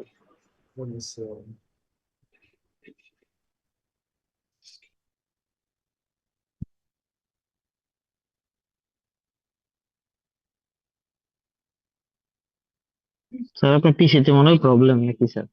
হুম হুম। আপনার পিসিতে কোনো প্রবলেম হচ্ছে নাকি? আমার পিসিতে হইতে পারে। হ্যাঁ, এখানে দেখেন একটা অফিসের রিটার্ন, ইফশিট লিমিটেড, ইফশিট না, এটা কিন্তু দুইটা। না স্যার, এটা ওপিসি না তো স্যার। না, এটা অফিসের না। স্যার আমার মনে হয় ওপিসি রিটার্নটা আমাদের জন্য খুব একটা জরুরি না, আমরা তো খুব বেসিক স্টেজে আছি, এবং আপনার হ্যাঁ, ক্লাসে এতক্ষণ যা আলোচনা হয়েছে এটা মনে হয় আলোচনা করলে বেশি কাজ হতো আমাদের। ওইটাও আলোচনা করবে ভাই, আমার একটু ইম্পর্টেন্ট তো, আমি একটু জেনে নিই না না, কিছু এটা মনে করেন না। দুইজনেই বলেন, এটাও এটা আসলে ইম্পর্টেন্ট কম, আমিও কম করছি, অফিসে কোম্পানি খুব কম। তারপর আমার দেখাইতে বেশি সময় লাগবে না, 2 মিনিট লাগবে, বেশি লাগবে। আমি সময় আছে। আমি যেহেতু আছে একটা 1 মিনিটে দেখাই দিই, ঠিক আছে ভাইয়া? এইখানে দেখেন একটা অফিসের রিটার্ন, অফিসের শিডিউল টাইম। হ্যাঁ, এখানে সবাইকে আমার অ্যাকোমোডেট করতে হবে, কেউ কম ইস্যু জানতে চায়, কেউ বেশি জানতে চায়, সবাইকে মিলাই আমরা এখানে দেখেন। হ্যাঁ, এখানে একটা অফিসের রিটার্ন শিডিউল টেন। হ্যাঁ, উপরের গুলো তো একই থাকবে। শিডিউল টেনে দেখেন শেয়ার একজন, ডিরেক্টরে একজন, হ্যাঁ, অডিটর এখানে একজন, এমডির নাম নাই আলাদা করে, আর সিগনেটরি পার্টে দুইজনই আছে, বুঝছেন? দেখেন ভাইয়া, আপনি জানতে চাচ্ছেন যে শিডিউল টেনের অফিসের শিডিউল টেনের কয়জন সিগনেচার করবে, সেখানে দুইজনের অপশনটা আছে। এখানে আমরা একজন কোম্পানি সেক্রেটারি বানাই দিছি, আর যে ডিরেক্টর সে আছে এখানে, বুঝছেন? স্যার কোম্পানি সেক্রেটারি কি মানে কোনো এনলিস্ট করতে হবে বা এরকম কোনো না ইস্যু না না আছে? না, না জাস্ট যেখানে এমন যে একজন যে যে বসায় দিলেই হবে? যে কোনো একজন, আপনার ছোট ভাই, আপনার বোন, আপনার ওয়াইফ, যে কোনো হ্যাঁ, একজনকে দিলে। ওনার ওনার অফিসের কোনো এমপ্লয়িকে দিয়ে দিলাম, ম্যানেজার হ্যাঁ ট্যানেজার। হ্যাঁ হ্যাঁ, না থাকলেও যে কোনো একজনকে আপনার পরিচিত ভাই, ছোট ভাইটাই দিয়ে দিলেন। এটা ওকে স্যার। ফরম্যাট, বুঝছেন? এটা জি আসলে স্যার। ফর্মালিটি ফর্মালিটি, কিন্তু ডিরেক্টরটা লাগবে, আর আদার যেজন আছে তার একটা ফর্মালিটি। ওকে, আমার ইস্যুটা শেষ। জি স্যার, বুঝতে পারছি। আগান স্যার, সমস্যা নেই। হুম, এখন আমরা এক ভাই বলছেন সামারাইজ করা। এখানে সামারাইজ বলতে আজকে আমরা ফার্স্ট পার্টে আমরা অ্যানুয়াল রিটার্ন শিখলাম। অ্যানুয়াল রিটার্ন শিখতে গেলে আমরা শিখলাম যে আমরা যখন অ্যানুয়াল রিটার্ন করতে যাব, তখন আমার প্রথম ইস্যুটা হচ্ছে গত বছরের যে অ্যানুয়াল রিটার্নটা আছে সেটা আমাকে একটু দেখতে হবে, পড়ে পড়ে দেখতে হবে ওখানে কি অবস্থা, কি ডেট আছে, কারা শেয়ার হোল্ডার আছে, কারা ডিরেক্টর আছে, সেটা আমাকে দেখে নিতে হবে। তারপর আমাকে দেখতে হবে কোম্পানির অডিট রিপোর্ট। কোম্পানির অডিট রিপোর্ট, বর্তমান কারেন্ট অডিট রিপোর্ট এবং গত বছরের শিডিউল টেন, এই দুইটা নিয়ে আমাকে স্টাডি করে আমাকে পরবর্তী বছরের শিডিউল টেন তৈরি করতে হবে। এই হচ্ছে আমার প্রিপারেশন। এইবার আসেন, আমি এজিএম করব। গত বছরের যে শিডিউল টেন, ওই টাইম লাইন মিলিয়ে আমাকে এজিএমটা করতে হবে। এজিএম করার জন্য আমাকে একটা নোটিশ ইস্যু করতে হবে, তারপরে আমাকে এজিএম করতে হবে। এজিএম এর দিন অ্যাকাউন্টস অ্যাপ্রুভ করতে হবে, অডিটর অ্যাপয়েন্ট করতে হবে, ডিভিডেন্ড ডিক্লেয়ার করতে হবে, এবং এজিএম এর দিন যে আমরা অ্যাকাউন্টস অ্যাপ্রুভ করব সেটা অবশ্যই এজিএম এর আগে সাইন হইতে হবে। এজিএম হয়ে গেলে আমরা এজিএম এর নোটিশ তৈরি করে, এজিএম এর মিনিটস তৈরি করে, একটা 23B অডিটর অ্যাপয়েন্টমেন্টের 23B একটা অডিট রিপোর্ট এই সহ আরজেএসির অনলাইনে রিটার্ন ফিল আপ করে ব্যাংকের স্লিপের মাধ্যমে টাকা জমা করে হার্ড কপি সহ টোটাল ফাইলটা রেডি করে আরজেএসির ফ্রন্ট ডেস্কে গিয়ে এটা জমা দিয়ে আসতে হবে। জমা দিয়ে আসলে অফিসার এটা দেখবে, দেখার পরে যদি সন্তুষ্ট হয় তাহলে ফাইলটা রেকর্ড করে দিবে। তারপরে আপনি সার্টিফাইড কপিটা অ্যাপ্লাই করবেন আরজেএসির ওয়েবসাইট থেকে, তারপরে আপনি সার্টিফাইড কপিটা পেয়ে যাবেন। সার্টিফাইড কপি অ্যাপ্লাই করতে হবে পার্সোনাল ইউজার আইডি পাসওয়ার্ড দিয়ে। এই হচ্ছে আমাদের প্রথম ফার্স্ট পার্টের একটা লার্নিং। স্যার ফ্রন্ট ডেস্কে কি কি ডকুমেন্ট দিব? ওই যে অডিট রিপোর্ট, তারপরে আমরা যে প্রথমে দিবেন নোটিশ অ্যাকনলেজমেন্টটা, গুলো। ওই যেটা দেখালাম অ্যাকনলেজমেন্ট, যে ওকে স্যার। স্লিপটা আমি দেখালাম ওইটা দিবেন। এরপরে ফরওয়ার্ডিং, তারপরে দিবেন নোটিশ মিনিটস, তারপরে শিডিউল 10, তারপরে 23B, তারপরে অডিট রিপোর্ট। এই দিয়ে সুতা দিয়ে সেলাই করে বাঁধাই করবেন, কর্নারে সুতা দিয়ে ওরা একটা সিস্টেম আছে, বাঁধাই করে সুন্দর করে কাউন্টারে গিয়ে দিয়ে আসবে। স্যার নতুন কোম্পানির ক্ষেত্রে কি 23B দুইটা হয়? হ্যাঁ, হ্যাঁ, আপনি এটা একটু যারা বলুন স্যার। টেকনিক্যাল কাজ করে, আমাদের কোম্পানি আইনের সেকশন 210, ওখানে বলা হয়েছে কোম্পানি রেজিস্ট্রেশন হইলে 1 মাসের ভিতরে অডিটর অ্যাপয়েন্টমেন্ট করতে হবে। তাহলে হইলে একটা 23B, ঠিক আছে। এবার আসেন, আপনি যখন এজিএম করবেন তখন পরবর্তী বছরের জন্য আরেকটা অডিটর নিয়োগ করতে হবে, উনাকেই নিয়োগ করতে পারেন। তাহলে একটা হচ্ছে আগের বছরের জন্য, একটা হচ্ছে পরের বছরের জন্য। তাহলে প্রথম এজিএম এ আমাদের দুইটা 23B লাগে। অনলাইনেও কি স্যার দুইটা এরকম ফিল আপ করতে হবে, এরকম কোনো অনলাইনেও ইস্যু আছে? দুইটা হবে, দুইটা হবে। Okay sir. এবার আসেন আমরা শেয়ারের কিছু 2-5 মিনিট দেখে নিই। আমাদের কোম্পানি আইনের সেকশন 30 থেকে শুরু হয়েছে শেয়ারের সেকশন। 30 থেকে কত সেকশন পর্যন্ত এটা আছে?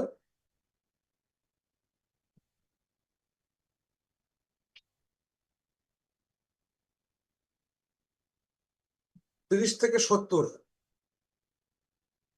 এই এই 30 থেকে 70 মানে 40টা সেকশন আছে শেয়ার নিয়ে। তাহলে বুঝছেন তো কেমন ইম্পর্টেন্ট এটা। 76 পর্যন্তই এখানে,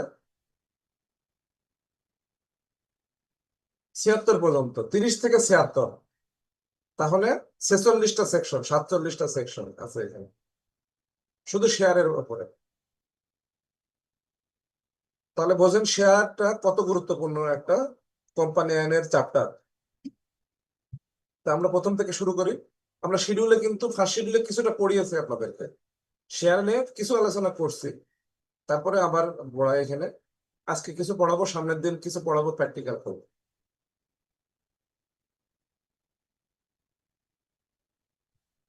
আর আমি আবারও বলে রাখি, আপনাদেরকে একটা কোম্পানি রেজিস্ট্রেশন একদিন একটু দেখাবো। আমি নেম ক্লিয়ারেন্সটা, কোম্পানি রেজিস্ট্রেশন করা হয় নাই, এই এই সপ্তাহে মনে হয় কোম্পানি রেজিস্ট্রেশন হইতে পারে। হইলে আমি আপনাদেরকে একটা প্র্যাকটিক্যাল দেখাবো।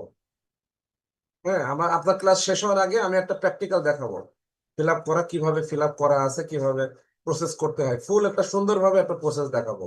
অ্যানুয়াল রিটার্ন যেভাবে দেখালাম, হ্যাঁ, আমাদের এখানে দেখেন প্র্যাকটিক্যাল সব থেকে বেশি শিখবেন বা শেখার দরকার আপনার। অ্যানুয়াল রিটার্নটা করতে হয় প্র্যাকটিক্যালে, সেটা আমি দেখাইলাম কিভাবে অ্যানুয়াল রিটার্নটা করতে হয়।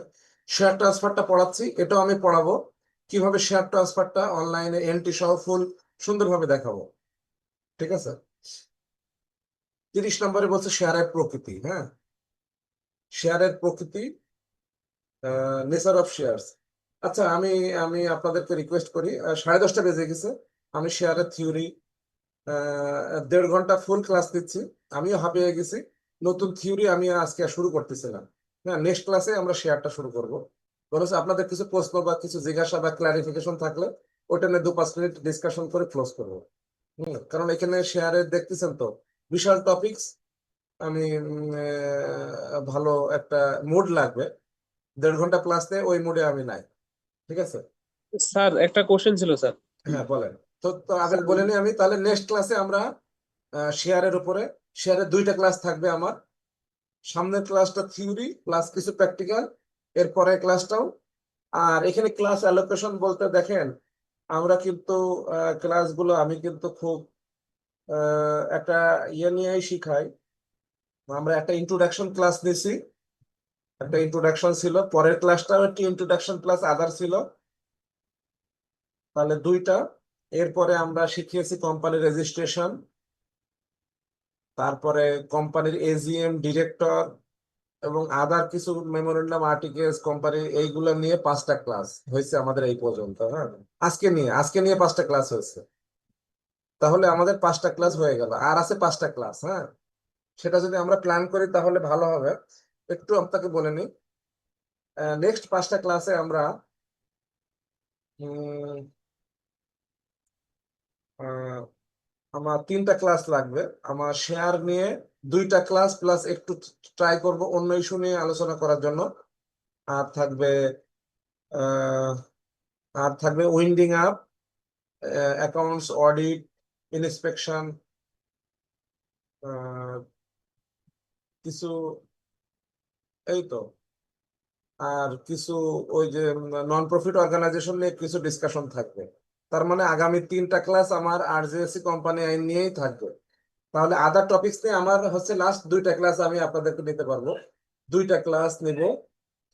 এর ভিতরে আমি একটা ক্লাস নিব ভিডা, আইআরসি, ইআরসি, ট্রেড লাইসেন্স, এইগুলা নিয়ে, ব্যাংকের কিছু ইস্যু নিয়ে, ইনক্যাশমেন্ট, ফরেন কোম্পানি, একটা ক্লাস নিব আমি। হ্যাঁ, আর একটা ক্লাস নেব আমি DSC, ACC, CSC, listing regulation, IPO, RPO, এই বিষয়গুলো নিয়ে আমি একটা ক্লাস। তার মানে আমি আদার ক্লাস 2টা থাকবে আমার। হুম। আর আগামী 3টা ক্লাসের ভিতরে আমি share transfer, winding up plus আদার কিছু ইস্যু, অডিট, ইন্সপেকশন, তারপরে এইগুলা নিয়ে কিছু কোর্টের ইস্যু নিয়ে, এগুলো নিয়ে আমরা আলাদা। তার মানে আগামী নেক্সট 3টা ক্লাস আমরা আরজেসি নিয়ে ডিসকাস করবো, আর লাস্টের 2টা ক্লাস। এই হচ্ছে আমাদের কোর্স প্ল্যান মোটামুটি। হ্যাঁ, আর আপনার কোনো সাজেশন থাকলে সেটা বললেন যে ভাইয়া এইভাবে, সাজেশনটা এইভাবে। ঠিক আছে, বলেন। স্যার এই জেনারেল রেজলিউশন আর স্যার স্পেশাল রেজলিউশন এই ক্ষেত্রে আমাদের ওই যে যখন আমরা অবজেক্ট ক্লজ চেঞ্জ করতে চাই তখন স্পেশাল রেজলিউশন পাস করে এটা আবার ওই হাইকোর্টের পারমিশন লাগে শুধুমাত্র অবজেক্ট ক্লজে। হ্যাঁ, হ্যাঁ। আর বাকিগুলোতে তো স্যার আর মানে আমার এই হাইকোর্টের পারমিশনের দরকার নেই। আর আর কোনো প্রশ্ন কেউ করবেন কিনা? আর স্যার জেনারেল রেজলিউশন আর স্পেশাল রেজলিউশনের মধ্যে আর কি পার্থক্যটা আর কি কি আর মানে কখন লাগতেছে আর কি? আর কারো কোনো প্রশ্ন থাকলে বলেন। স্যার আমার একটা আছে sir. Sir non profit organisation গুলো রেজিস্ট্রেশন স্যার কিভাবে হবে? বুঝছি। স্যার এখানে এনজিওস এর মানে ভূমিকাটা কি স্যার? বুঝছি। আরজিসি তে করা লাগে নাকি? আর আর আর কোনো প্রশ্ন?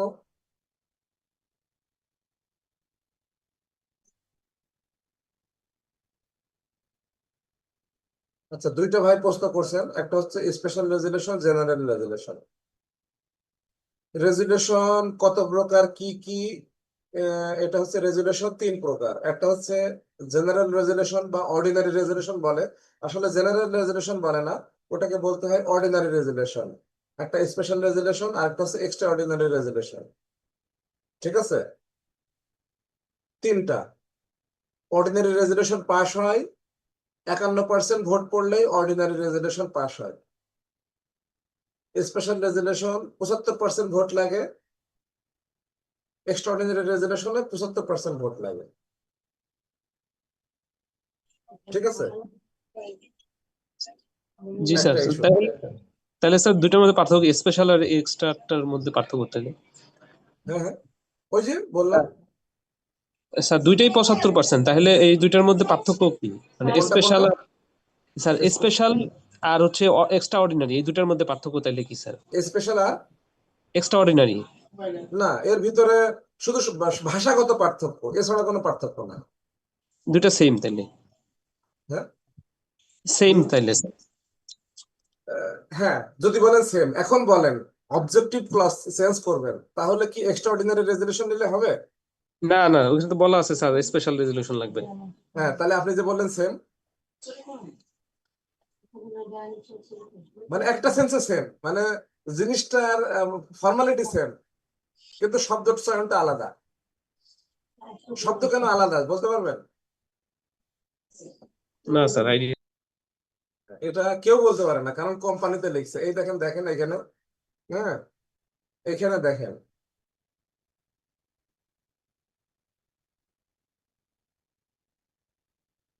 এই যে আপনারা কি দেখতে পাচ্ছেন কোম্পানি আইনটা? দেখতে পাচ্ছেন? জি জি স্যার স্যার। এই দেখেন 12 নম্বর সেকশনে বলা হয়েছে বিশেষ সিদ্ধান্ত, স্পেশাল রেজুলেশন। এখানে যদি লেখা থাকতো অসাধারণ সিদ্ধান্ত, তাহলে একই হতো। এখন বিশেষ সিদ্ধান্ত কি, অসাধারণ সিদ্ধান্ত কি, সেটা কিন্তু আমাদের কোম্পানি আইনে আলাদা করা নাই। শুধু কোম্পানি আইনে শব্দ লেখা আছে, আমরা সেভাবেই বলি, কিন্তু আসলে আলাদা না, দেখি আমরা দুইটা একই জিনিস, কিন্তু জাস্ট কোম্পানি আইনে যেখানে যেটা লেখা আমরা ওইটাও লিখি, ওইভাবেই লিখি। বুঝছেন কিনা? জি স্যার, ক্লিয়ার স্যার। কোম্পানি আইন যদি যেটা লেখে আমরা ওইটা লিখি। কারণ পার্থক্য কি, এটাও ধরেন আমিও পার্থক্য করতে পারি না। শুধু শব্দের বানানের পার্থক্য যদি বলেন ভাইয়া পার্থক্য কি, তাহলে বলবো বানানটা পড়ে দেখো, বানানটা কি আলাদা। এইবার আসেন, আপনি বলতেছেন যে শুধু অবজেক্টিভ ক্লাসে আনতে গেলে কোডে যাইতে হয়, আর কোনো কোডে যাইতে হয় না। এটাও ঠিক না। 12 নম্বর সেকশনে বলা হয়েছে কোম্পানি আইনের অবজেক্টিভ ক্লজ চেঞ্জ করতে গেলে বিশেষ সিদ্ধান্ত লাগবে, আর হাইকোর্টে পারমিশন নিতে হবে, পিটিশন করতে হবে। ঠিক আছে?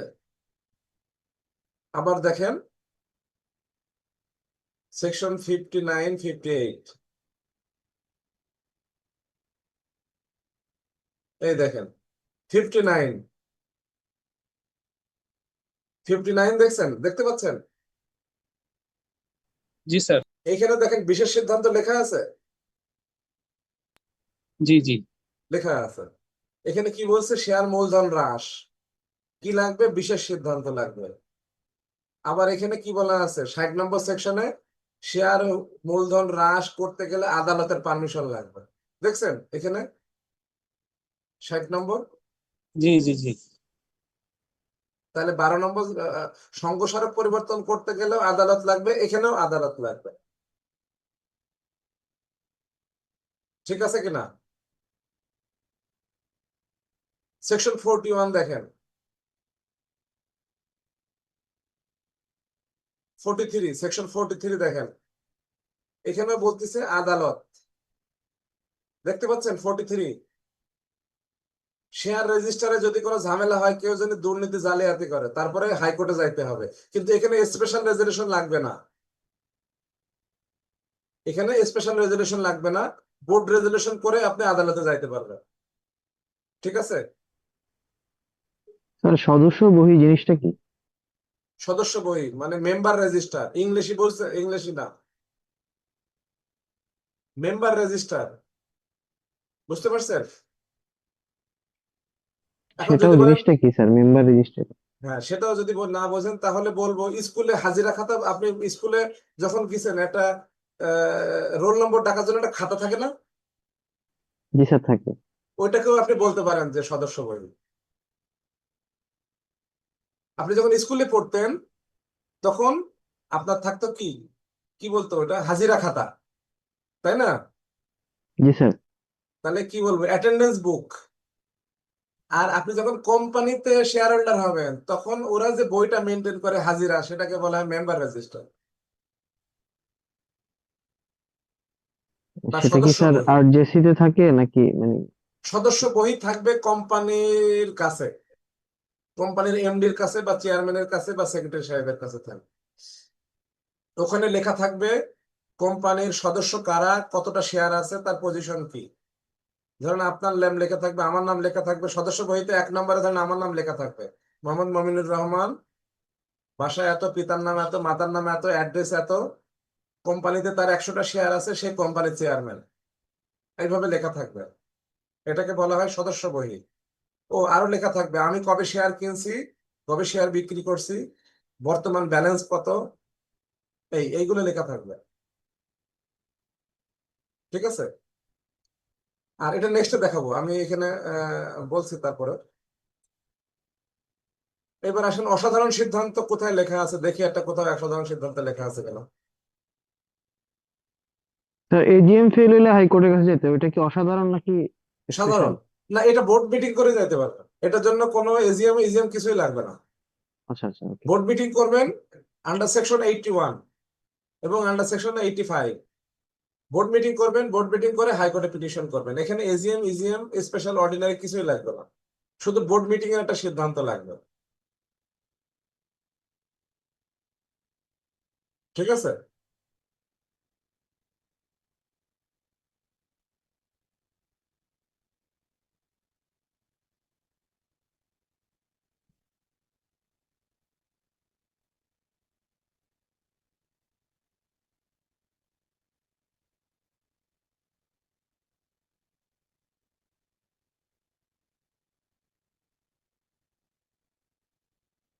আচ্ছা বাস, ওই যে ইসের ক্ষেত্রে হাইকোর্টে আপিং এর ক্ষেত্রে কি আগে এজিএম সরি মানে এন্ডিং রিপোর্ট করে সাবমিট করতে হবে, কোনো কন্ডিশন আছে না, দুটোটা একসাথে করা যাবে?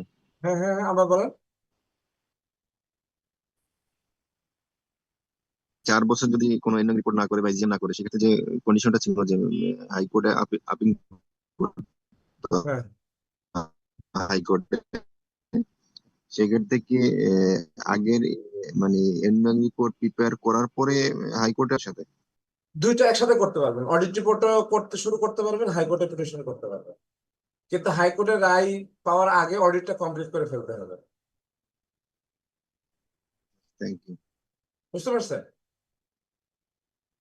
জি যে জি। একটা আগে করবেন, একটা আমি আমি সবসময় দুইটাই করি। আমি সবসময় পরামর্শ দিই আমার কোম্পানি ইস্যুয়ার কোম্পানিকে, যে আপনি অডিটও শুরু করেন, একা পিটিশনও করেন, তাহলে কাজটা দ্রুত হবে। একটা শেষ করে আরেকটা করতে গেলে অনেক সময় 1-2 মাস বেশি লেগে যাবে। Thank you.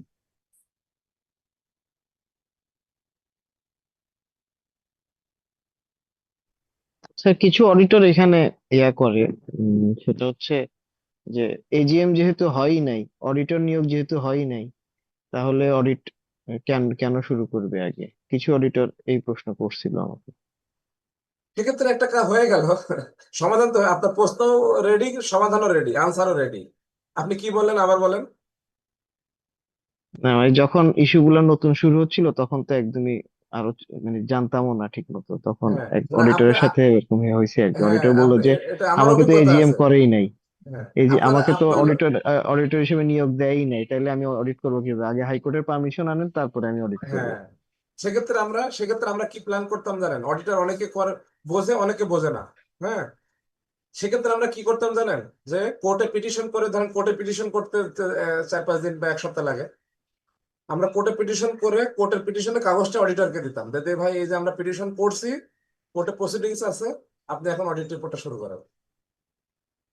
কি বুঝলেন? কারণ অডিট বুঝতে করতে তো পেরেছি। একটা সময় লাগে। আপনার অডিট শেষ হওয়ার আগে আমি এই কোর্টের রায় পেয়ে যাবো, দেন আপনি করতে পারবেন, কোনো অসুবিধা নেই। হ্যাঁ শুধু আপনার কাজটা আগায় রাখা, অডিটের হ্যাঁ, কাজটা আগায় রাখা, অডিটর অডিট বলে করতে একটা সময় লাগে। কোর্টে পিটিশন করছেন কিনা, আমরা তখন কি করতাম, একটা পিটিশন করে পিটিশন নাম্বারটা একটা কাগজ দিত কোর্ট থেকে, ওইটা অডিটরকে দিতাম, যে এই আমার পিটিশন, আমরা করছি, আপনি অডিট করেন। আর এটা কিন্তু অনেক সময় কোম্পানি যখন প্রথম থাকে, তখন আমাদের কোম্পানি আইনে বলা হয়েছে যে প্রথম auditor board of director board meeting করে অডিটর নিয়োগ করা যাবে, এজিএম টেজিএম কিছু লাগবে না। এটা আপনারা সবাই জানেন কিনা জানি না। প্রথম অডিটর জি স্যার, জি স্যার, রেজিস্ট্রেশনের 1 মাসের ভিতরে নিয়োগ দিতে পারবেন আপনি, জি স্যার। এবং সেটাতে আপনি কোনো এজিএমও লাগবে না, ইজিএমও লাগবে না, কোনো কিছুই লাগবে না। সেক্ষেত্রে আপনি ব্যাক ডেটে একটা দেখাবেন যে আপনি 2020 সালে একটা বোর্ড রেজিস্ট্রেশন দেখায় অডিটরকে নিয়োগ দিয়ে দিলাম।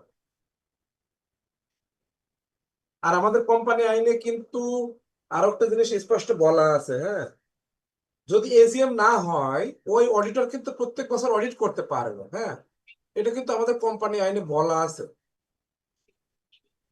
স্যার কোথায় একটু দেখাবেন স্যার, একটু বের করে যদি এটা দেখান। একটু দেখেন, এই যে কোম্পানি আইনের সেকশনটা আমি দেখাচ্ছি। কত যেন সেকশনটা, রেজিস্টার বিশেষ আধার শতাংশ কোম্পানির লিখিত বিবরণী 89-89। ও এই যে এটা হচ্ছে 190 মনে হয়।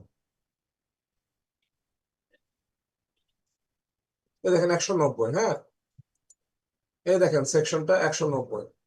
এখানে কি বলা হয়েছে দেখেন, বলা হয়েছে এজিএম হোক আর না হোক অডিট রিপোর্ট প্রতি বছর করবেন আর আরজেসিতে সাবমিট করবেন। 190 নম্বর সেকশনটা আপনারা পড়বেন।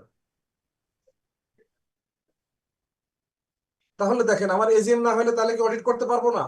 এখানে অনেক ভাই আছে, অনেক এক্সপার্ট ভাই আছে এখানে দেখেন 190তে বলা হয়েছে এজিএম হোক আর না হোক প্রতি বছর অডিট করবেন আর আরজেসিতে জমা দেবেন। তাহলে এই যে অডিটর বলে যে এজিএম হয় না ওকে সুতরাং আমি স্যার। কিভাবে কাজ করব, হ্যান না তেন না নানান কাহিনী করে, আমার কাছেও করছে, অনেকের কাছে আমি শুনছি, আপনার কাছেও আমি শুনলাম। তাহলে এখানে স্পষ্ট ভাবে আইনে বলাই আছে। চমৎকার স্যার, এটা পেয়ে ভালো হয়েছে, কথা বলা যায় ভালো মতো। অডিটরটা কমন, আমি নিজেও ফেস করছি। আমাকে বলছে যে আমি এজিএম নিয়োগ না দিলে আমি কিভাবে কাজ করবো। আমি বলছি এজিএম এ কেন নিয়োগ দিবে, আমাদের কোম্পানি আইন দেখেন। স্যার অডিটর কত বছর টানা অডিট করতে পারবে স্যার একটা না? আমৃত্যু করতে পারবে, আমৃত্যু। পাবলিক স্যার পাবলিক কোম্পানির ক্ষেত্রে কোনো ইস্যু আছে মনে 3 হয়। বছর কত, পাবলিক 3 বছরের কোম্পানিতেও বেশি লাগে না। আমৃত্যু করতে পারবে।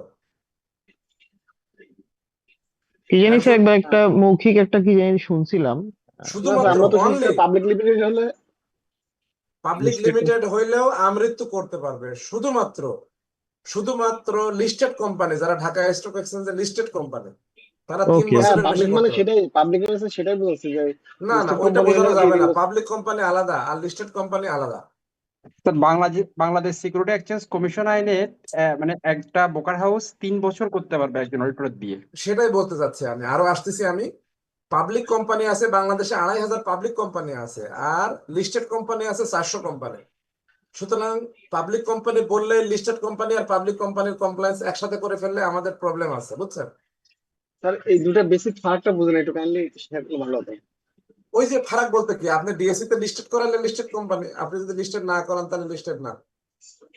না না, পাবলিক আর প্রাইভেট আর পাবলিক এতদিন জানতাম যে এই দুইটা ফারাক হচ্ছে এই, কিন্তু এই পাবলিক আর লিস্টেড এটা আজকে নতুন জানলাম, একদিন ব্যাপারটা ভালো ধরতে পারিনি। ভাই পাবলিক কোম্পানি কি, ধরেন ধরেন আমি একজন, আপনি একজন, আমিও মানুষ, আপনিও মানুষ, আমি বিয়ে করি নাই, আপনি বিয়ে করছেন। এখন যদি বলেন বিবাহিত অবিবাহিত পার্থক্য কি, পাবলিক কোম্পানি আর লিস্টেড কোম্পানি এই এই এই পার্থক্য। ধরেন আমিও পুরুষ, আপনিও পুরুষ, আপনি বিয়ে করছেন, আমি করি নাই, তাহলে পার্থক্য কি বলেন, বিবাহিত অবিবাহিত। তা পাবলিক কোম্পানি আর লিস্টেড কোম্পানি একই রকম।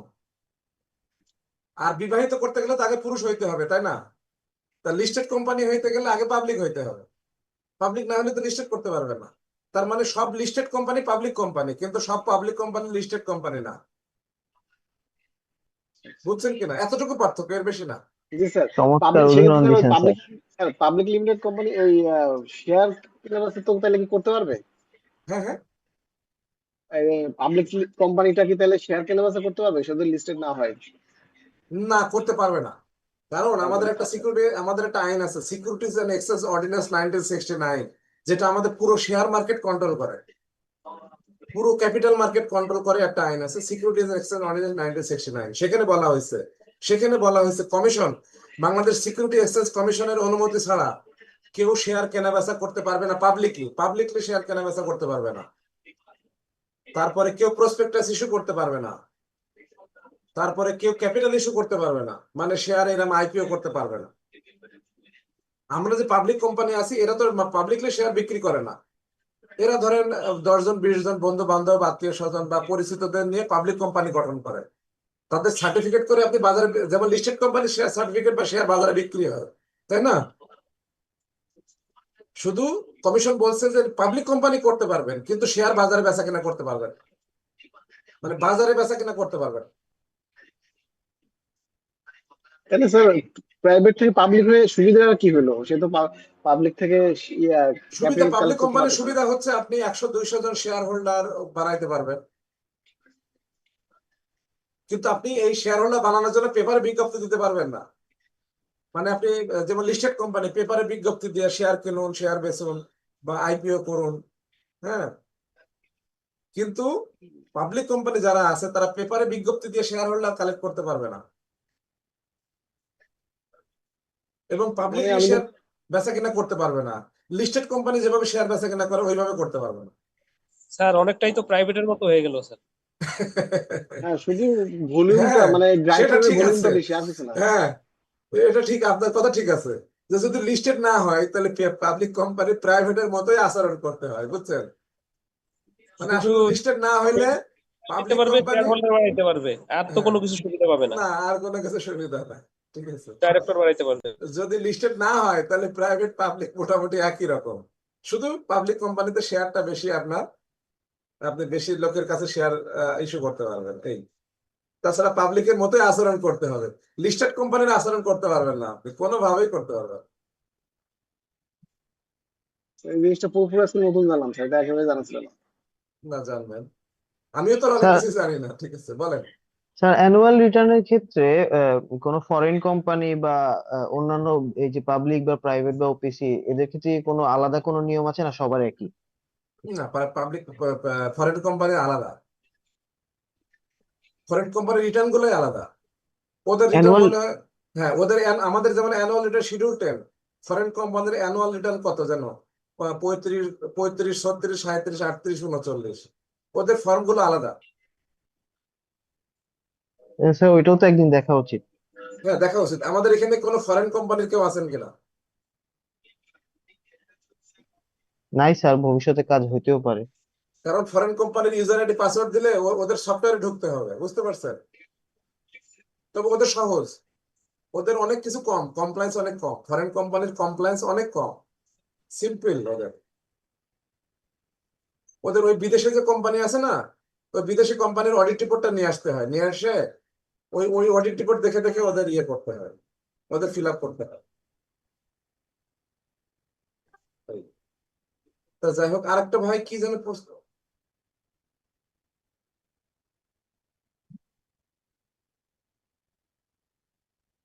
না সেটা তো ফরেন কোম্পানি হইলো না, সেটা তো লোকাল কোম্পানি হইলো। ধরেন একজন আমেরিকান নতুন কোম্পানি রেজিস্ট্রেশন করলো আরজেসি তে, সেটা ফরেন কোম্পানি বলা যাবে না, সেটা কোম্পানির local company but foreign owned, foreign owned মানে বিদেশিরা সেটা মালিকানা বিদেশি, কিন্তু লোকাল কোম্পানি। আর ফরেন কোম্পানি কোনটা? মাইক্রোসফট কর্পোরেশন, হ্যাঁ, ইয়ারবাস কোম্পানি, তারা যদি বাংলাদেশে একটা লিয়াজো অফিস করে এবং আরজেসি রিটার্ন দেয়, সেটাকে বলা হয় ফরেন কোম্পানি। যেটা বাংলাদেশে রেজিস্ট্রেশন না, রেজিস্ট্রেশন আমেরিকায় কিন্তু রিটার্ন দিচ্ছে বাংলাদেশে, সেটাকে বলা হয় ফরেন কোম্পানি।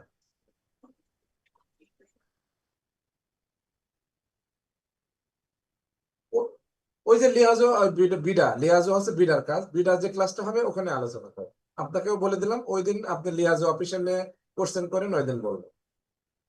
স্যার এই দেখেন আরেকটা জিনিস, এইখানে দেখেন আরেকটা জিনিস দেখাচ্ছে, এই দেখেন ফরেন কোম্পানি, হ্যাঁ এখানে দেখেন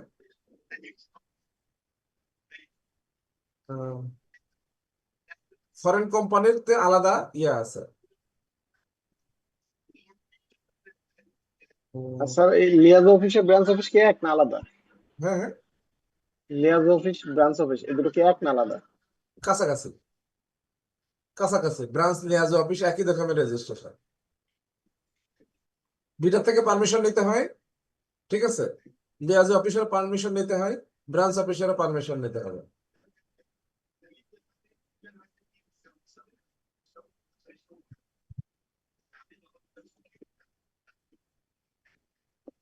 আচ্ছা যাই হোক, তা আর আর আরেক ভাই কি যেন প্রশ্ন করছিলেন, আরেক ভাই ভুলে গেলাম স্যার আমি। জি স্যার, ডিরেক্টর আমি হিসেবে আমি বলছিলাম স্যার, স্যার নন হ্যাঁ, প্রফিট অর্গানাইজেশন কিভাবে স্যার ও রেজিস্ট্রেশন করা ভাবে হয়? করতে হবে, ঠিক আছে, হ্যাঁ বলেন, আরেকজন কি ভাই বলছিলেন? স্যার ডিরেক্টর হিসেবে যদি কোনো বিদেশি কোম্পানি থাকে বাংলাদেশি কোনো লোকাল কোম্পানি, তাহলে সেক্ষেত্রে কি কোনো অব্লিগেশন আছে বা কোনো অন্য কোনো সিস্টেম আছে? বিদেশি জয়েন্ট ডিরেক্টর যদি ভেঞ্চারের কথা থাকে, বলতেছেন? Joint venture, joint venture. হ্যাঁ জয়েন্ট ভেঞ্চার থাকলে তো বাংলাদেশের এটা তো রেজিস্ট্রেশন লোকাল এটা লোকাল কোম্পানি হয়ে গেল, কোম্পানির তার মতোই, মানে তো হ্যাঁ লোকাল কোম্পানির মতোই, বুঝছেন, এগুলো লোকাল আচ্ছা কোম্পানির আচ্ছা, মতো। না জাস্ট শিওর হলাম আপনার থেকে। হ্যাঁ এটা লোকাল কোম্পানির মতো। এই দেখেন এখানে বিদেশি কোম্পানি, এই যে আমি দেখাতে যাচ্ছিলাম একটা ইস্যু, এই দেখেন আমাদের কোম্পানি আইনের সেকশন 378 থেকে 392, বিদেশি কোম্পানি যারা মানে আমেরিকায় রেজিস্ট্রেশন কিন্তু বাংলাদেশে অফিস আছে, তাদেরকে রিটার্ন দিতে হবে আরজেসি তে। এইখানে কয়েকটা 378 থেকে 92 সেকশন আছে, এদের আন্ডারে কয়েকটা ফর্ম আছে, সেই অনুযায়ী রিটার্ন দিতে হয়। সেক্ষেত্রে বিদেশি কোম্পানির অডিট রিপোর্ট এনে তাদের এজিএম টেজিএম তাদের ডিরেক্টর গুলো এখানে সাবমিট, একে বলে ফরেন কোম্পানি। আর যদি বাংলাদেশের রেজিস্ট্রেশন হয় সেটাকে বলে local company with foreign owner, foreign own. আরেকজন বলতেছেন, আমার এটা দিয়ে আজকে শেষ করে ফেলবো, 1 মিনিটে বলবো যে একটু আলোচনা শুনুন স্যার। বলেন। স্যার আমি একটা রেজিস্ট্রেশন করতে গিয়েছিলাম স্যার। তো আমরা বেসিক্যালি স্যার আগে নিচে আপলোডের অপশন পাইতাম স্যার, আমি আপলোডের অপশন ওইখানে দেখাচ্ছে না, দেখাচ্ছে নেক্সট। যখন স্যার আমি নেক্সট পেজে গিয়েছি স্যার, ওইখানে গিয়ে এটা নেম টেকনিক্যাল ইস্যু, এটা টেকনিক্যাল ইস্যু, বুঝছেন? এটা টেকনিক্যাল ইস্যু, যে সফটওয়্যার আরজেসি সফটওয়্যার এক্সপার্ট তার সাথে একটু আপনি ডিসকাস করে নেন। এটা সফটওয়্যারের ইস্যু, বুঝছেন? এটা টেকনিক্যাল ইস্যু, ওটা যারা সফটওয়্যারে ভালো পারে তার সাথে একটু কথা বলে নেন। আর এক ভাই বললেন যে ফরেন, আমি লাস্ট কোশ্চেন দিয়ে আমি ক্লাস ক্লোজ করবো, আছে এত লং ক্লাস মনে হয় নেওয়া হয়নি কোনোদিন, প্রায় 11টা বাজতে গেল। তো আমি হচ্ছে এখানে বিদেশি কোম্পানি এই ফাউন্ডেশন গুলা আমাদের এখানে আমরা প্রথম ক্লাসে আলোচনা করছি। আমাদের এখানে দেখেন, আমাদের এখানে আরসিআইজির ওয়েবসাইটটা আমি দেখাচ্ছি 1 মিনিটে। আরসিআইজির ওয়েবসাইটে দেখেন, এই বাম পাশে দেখতে পাচ্ছেন কয়টা আইনের নাম লেখা আছে, দেখছেন? Society registration act 1860। এখানে সব নন প্রফিট মেকিং এইটা দিয়েই রেজিস্ট্রেশন হয়। এই সোসাইটি রেজিস্ট্রেশন অ্যাক্ট এইটার আন্ডারে। জি স্যার। স্যার এনজিওএফএস পুরো রোল প্লেটা কি তাই লেখা রে স্যার? হ্যাঁ, পুরো এনজিও, যত যত এনজিও গুলো আছে সব এই এই আইনের আন্ডারে রেজিস্ট্রেশন করা। Society registration act 1860।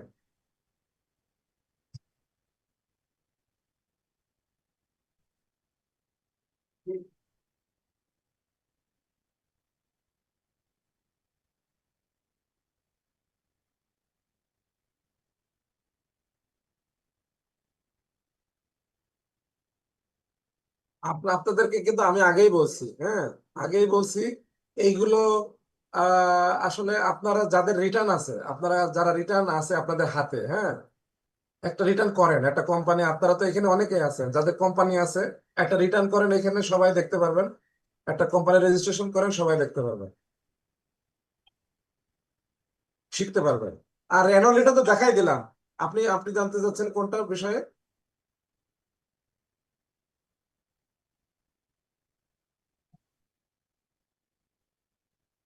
Name place দেখিয়েছি একটা।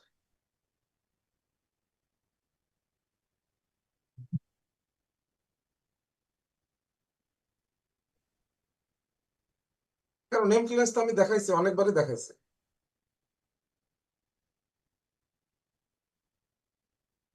ওটা তো বললাম আমি একদিন দেখাবো, আমি তো আপনাকে বললাম, আমি তো ক্লাসের ভিতরে কিন্তু বলছি যে আমি এই সপ্তাহে হয়তো একটা নতুন কোম্পানি রেজিস্ট্রেশন করব।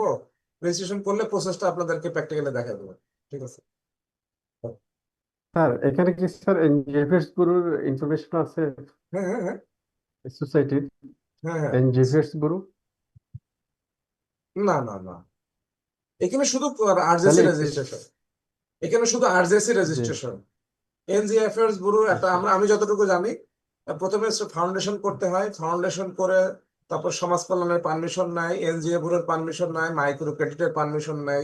একটা কোম্পানি অনেক কিছু নাই, এতটা তো ধরেন একটা ফার্মাসিউটিক্যাল কোম্পানি, হ্যাঁ, জি স্কোয়ার ফার্মা কেমনে রেজিস্ট্রেশন করছেন, কেমনে রিটার্ন দিচ্ছে, এটা আমরা জানবো।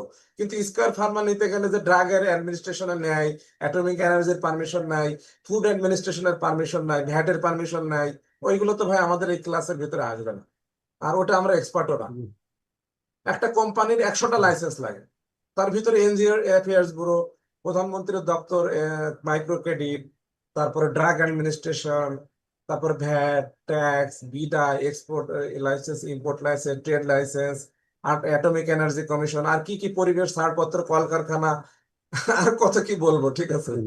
এখন এগুলো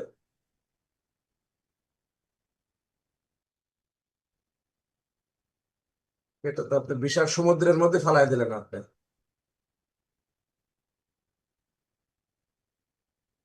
ওই যে আমি সংক্ষেপে বলবো যে ওই যে একটা মানুষ কৌতুক করে বলে যে ভাই কি আদার ব্যাপারে জাহাজের খবর নিয়ে লাভ কি, বলে শুনছেন? এই এই কৌতুক শুনছেন কখন? তা আমরা নিতান্তই মানে আদার ব্যাপারে, হ্যাঁ।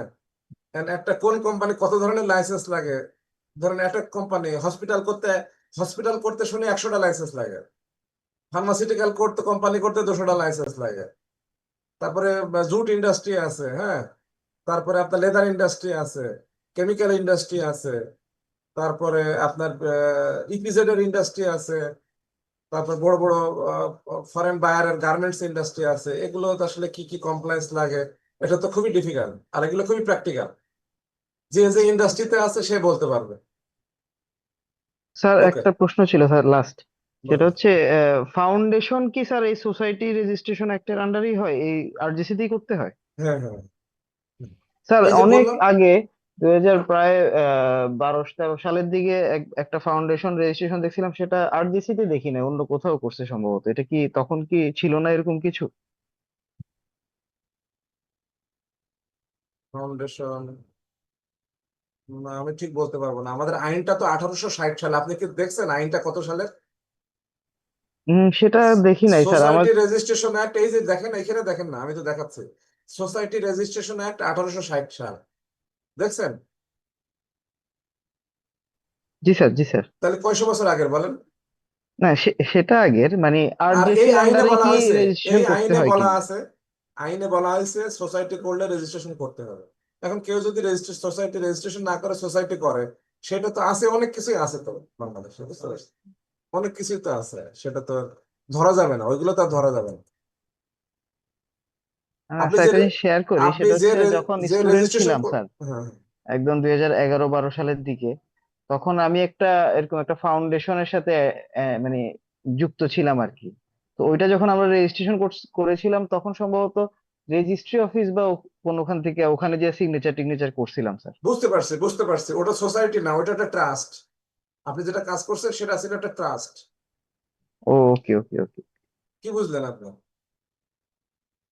ট্রাস্ট যারা, ট্রাস্ট কোম্পানি, এটাও কিন্তু নন প্রফিট মেকিং একটা ভলান্টারি অর্গানাইজেশন ট্রাস্ট। ট্রাস্টের রেজিস্ট্রেশনের কথা বলা হয় নাই। ট্রাস্ট, ট্রাস্ট চলে, আমাদের একটা ট্রাস্টের আইন আছে, ট্রাস্ট অ্যাক্ট 1882 সাল, নাম শুনছেন? জি স্যার, শুনছি স্যার, জি স্যার। ওই আইনের আন্ডারে চলে, সুতরাং ওদের আরজিএসি রেজিস্ট্রেশনের প্রয়োজন হয় না। Got it sir. আর এখানে দেখেন, আমি আবারও দেখেন, আরজিএসির ওয়েবসাইটে লেখা আছে সোসাইটি 5 নম্বর সিরিয়াল, বাংলাদেশে 15,672টা ফাউন্ডেশন রেজিস্ট্রেশন করা আছে, দেখছেন? 15,672টা।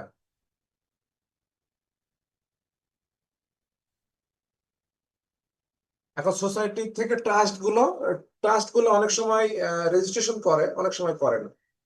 ট্রাস্ট বাধ্যতামূলক না, ঠিক আছে? তাহলে আমি ওকে ক্লোজ স্যার। করলাম, আমার ক্লাসটা অনেক 11টা বেজে গেছে। স্যার গ্রুপে ইয়াগুলো দিয়ে দিন। ওকে, আপনারা গ্রুপটা অ্যাক্টিভ করে আমার হাই দিয়ে নেবেন। ওকে, আসসালামু গ্রুপ আলাইকুম। অ্যাক্টিভ হয়ে গেছে স্যার। ওকে, খোদা হাফেজ।